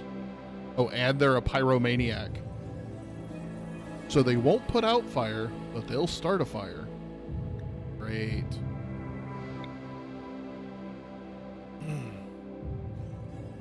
Krauka. Okay. Decent at melee, no social. Well, where is that familiar from?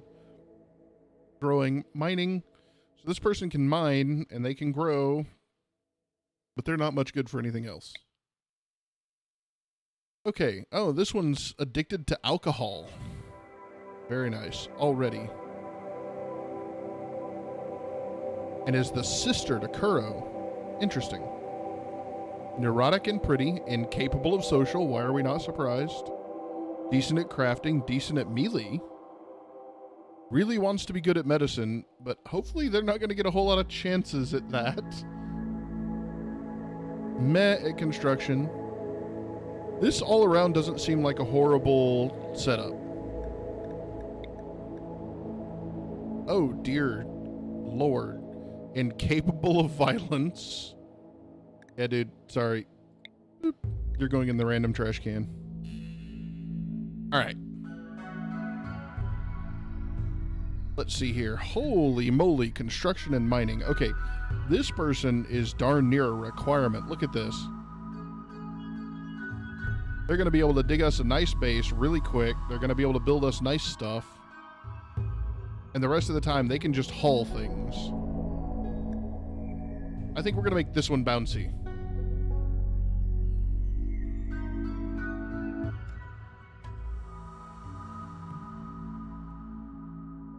There we go. All right, let's check you out. Oh, hello. Oh, wow. Yeah, no, I don't think this will work. Incapable of cleaning, hauling, or doing any kind of plant work. But they're really good at social. They're really good at shooting. Can we have someone who won't do basic manual labor? Y'all think we can get away with that? If they'll do all of our research and they're good in a fight?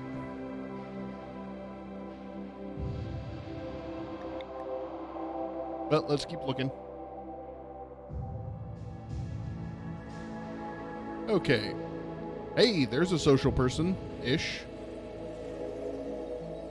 Growing, construction, cooking. I don't think we have anybody that can cook yet. Careful shooter, but horrible at shooting. That's not good. Okay, guys, hang on. I need to respond to a text message.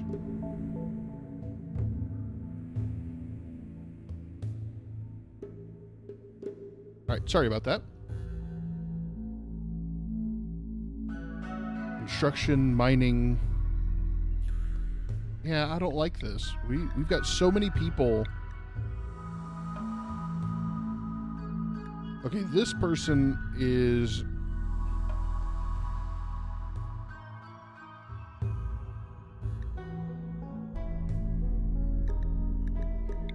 You know what? If we take... Where's... Wow, we have two that are like super crafters. This one is less useful than this one. That one is in combat.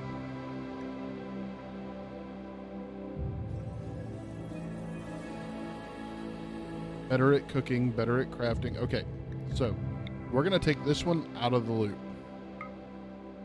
That moves Val up into the mix here.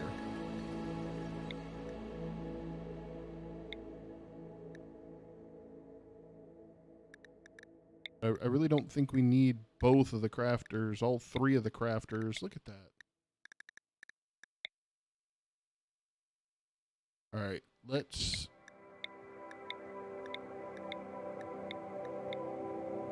I definitely want this one. So, all right, Naz, since you survived the last one, are you okay with taking this one?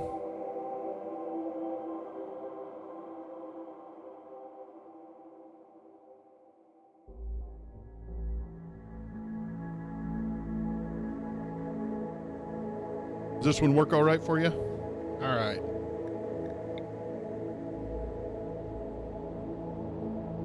And then I think we're going to re-roll. Sounds good. All right.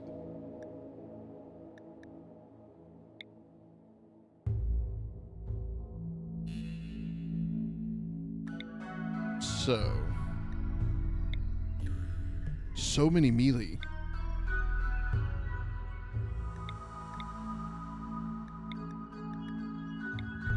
I think we're going to re-roll this one.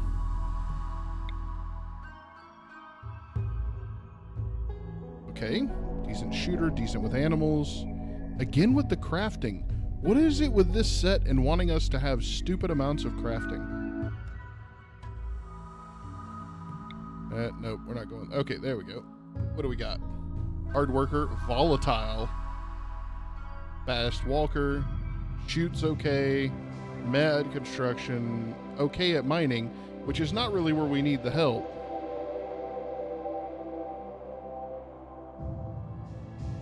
All right, I'm going to limit us to 2 more rerolls. So for my own sake, I'm going to do these over here.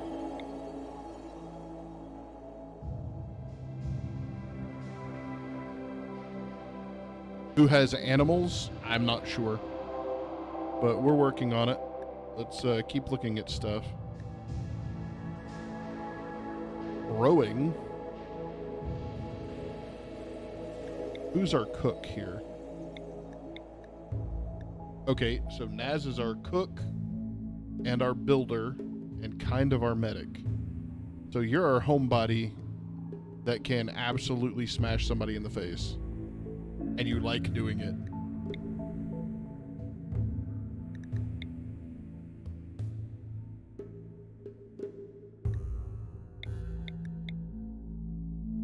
Alright, so we're going to move this person up in the list.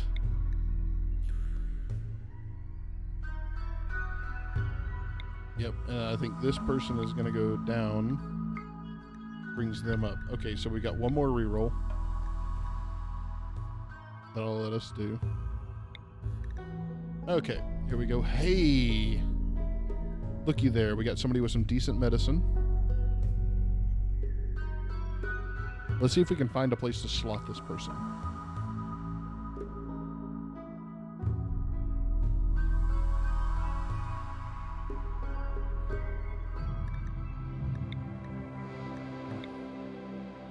I think it's actually this one. Let's switch this out and let's see what our overall stats look like here. Okay. So we're a little short on intellectual. But that's it. Everything else is covered by at least one person or two. What do y'all think? Does that look good? All right, who's going to be my attack everything and the smartest person of our group? Are we going to make this Grog again? Or is there somebody here who wants to take this one? Nope. This one's going to be Drippy. I still see him in the chat.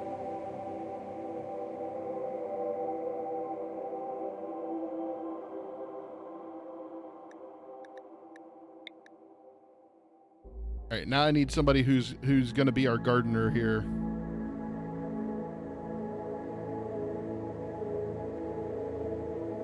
Yeah, hey Cobra, you still around?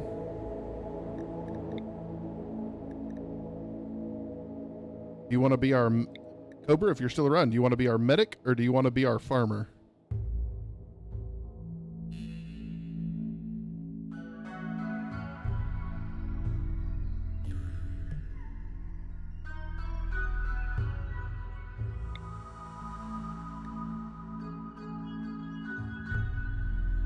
And I think our animal handler too. Yeah, the closest thing we've got to one. All right, so I'm going to go ahead and, even if he's not paying attention.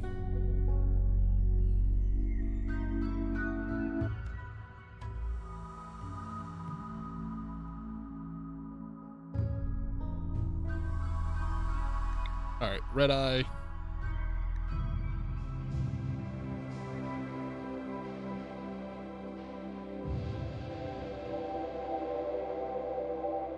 And then, there we go.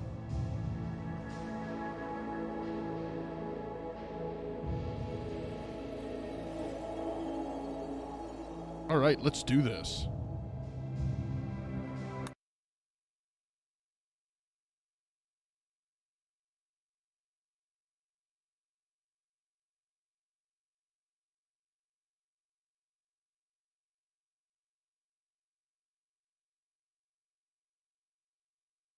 Nazareth, hey, would you love to stay and... Hey, would love to stay and see what happens, but I need to go to work. Have a good night. All right, Nazareth, no problem, man. All right.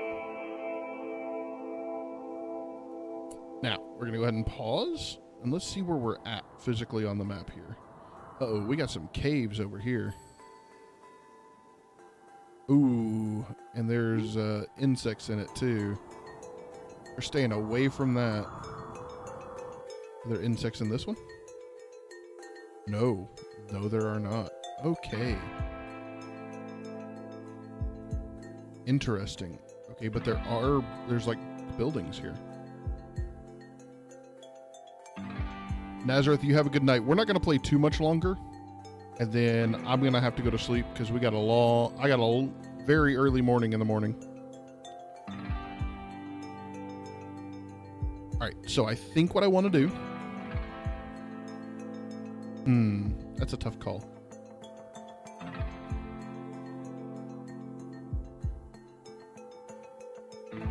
what I'm thinking is I want to go ahead and I want to build into this. There's some water here, so we may have an issue with that. But let's go ahead and do that. Let's zone. We're going to make this our stockpile area here. We're going to have orders to mine this out.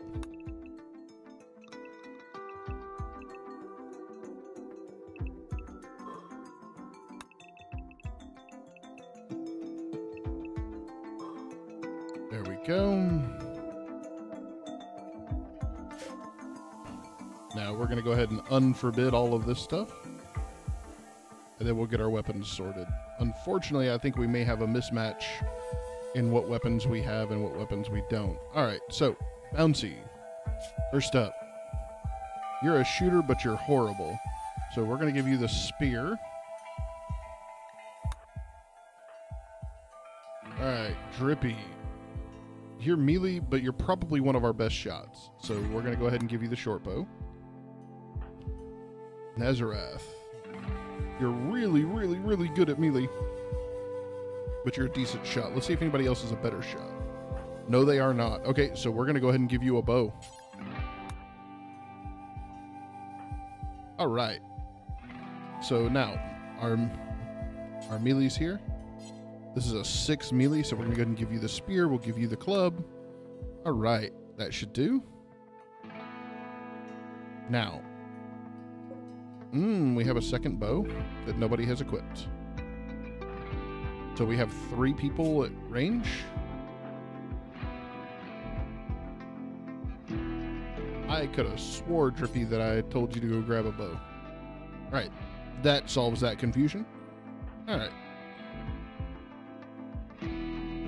Unfortunately, our best shooters are also some of our best melee people. Now, let's go through and let's set up our work queue real quick, okay?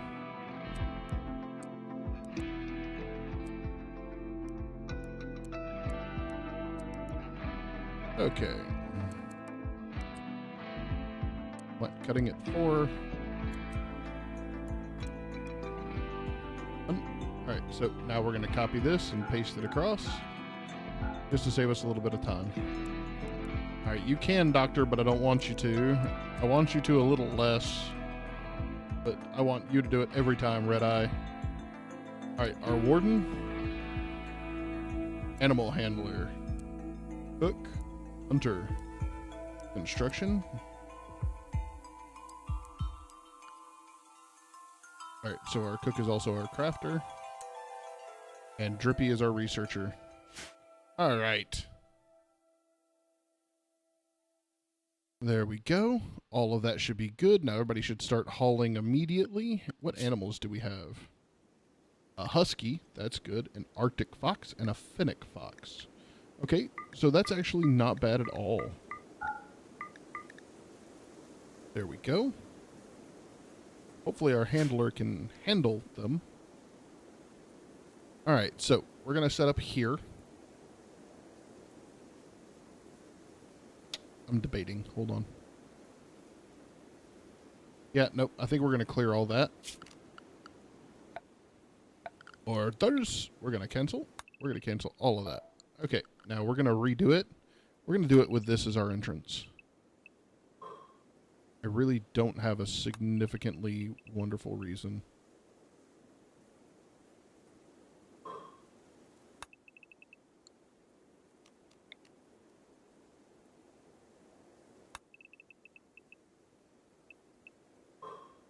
Gut instinct, I guess?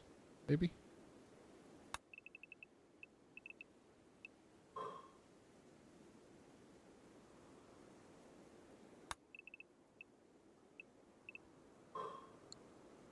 Alright, now I'm going to have everyone who is not,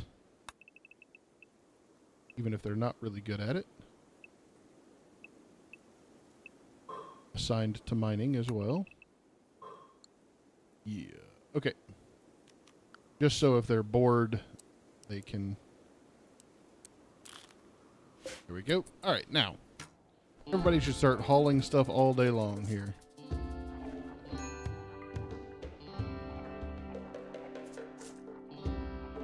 Everybody's going to take a bite. Now they're going to come up here. So, let's go ahead and see if we can't find some quick food to scavenge. Orders, harvest. Right there's some berries. We might be in a bit of a bind here for that. That's not not encouraging.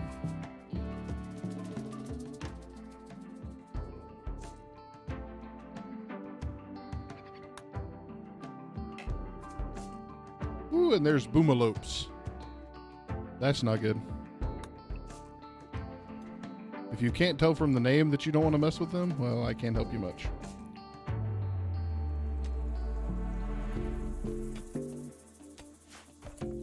B, really? Are you my best? No, you're not. Bouncy is. Get your butt out of there. There we go. Now you go haul stuff. Or is that right? Are you the one that can't haul? Bounty says, I want a dog. I bet you do. Alright, zone, area, throwing. Let's get this started early.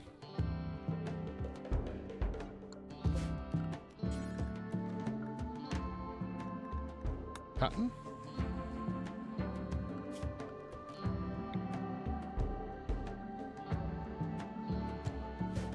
Eel root. And then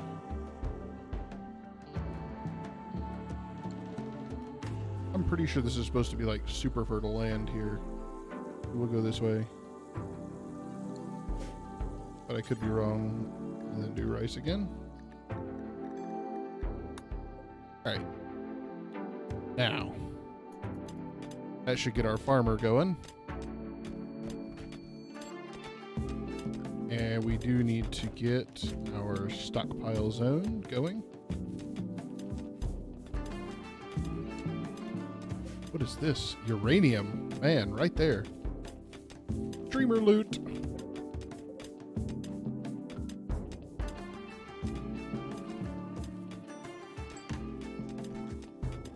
Alright, we don't even have a full day worth of food left.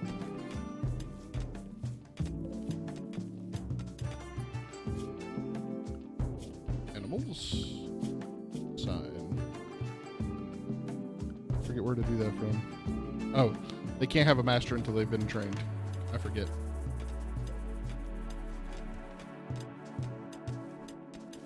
So we need to take this home.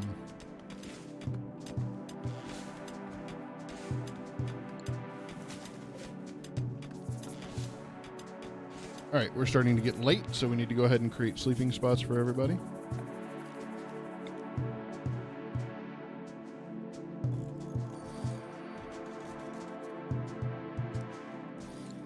All right, now everybody will pick a spot.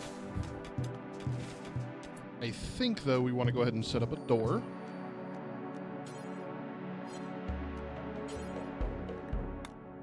Now, we haven't had the joy of running into any steel yet. Bouncy. Got distracted.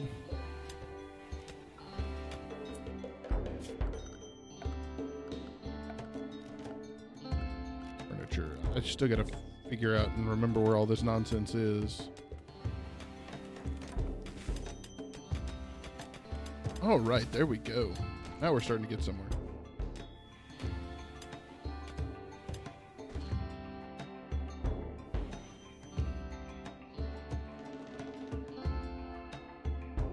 Alright, we're gonna have to hunt some gazelle pretty early, because we're not doing so hot.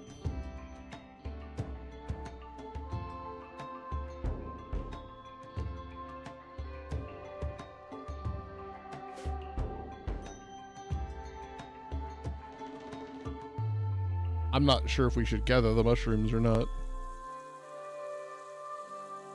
What could go wrong, right?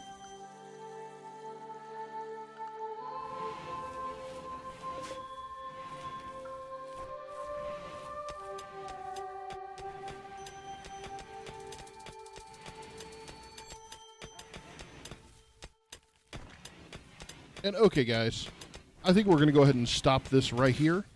I went ahead and started the stream about half an hour early, so I wouldn't feel horrible if I stopped it about half an hour early. I can start myself. Yes, I can start myself. I can feel myself starting to get a little tired. So I'm going to go ahead and call this a night, save it. And now, we do not stream on Saturday night, but we will be streaming again on Sunday.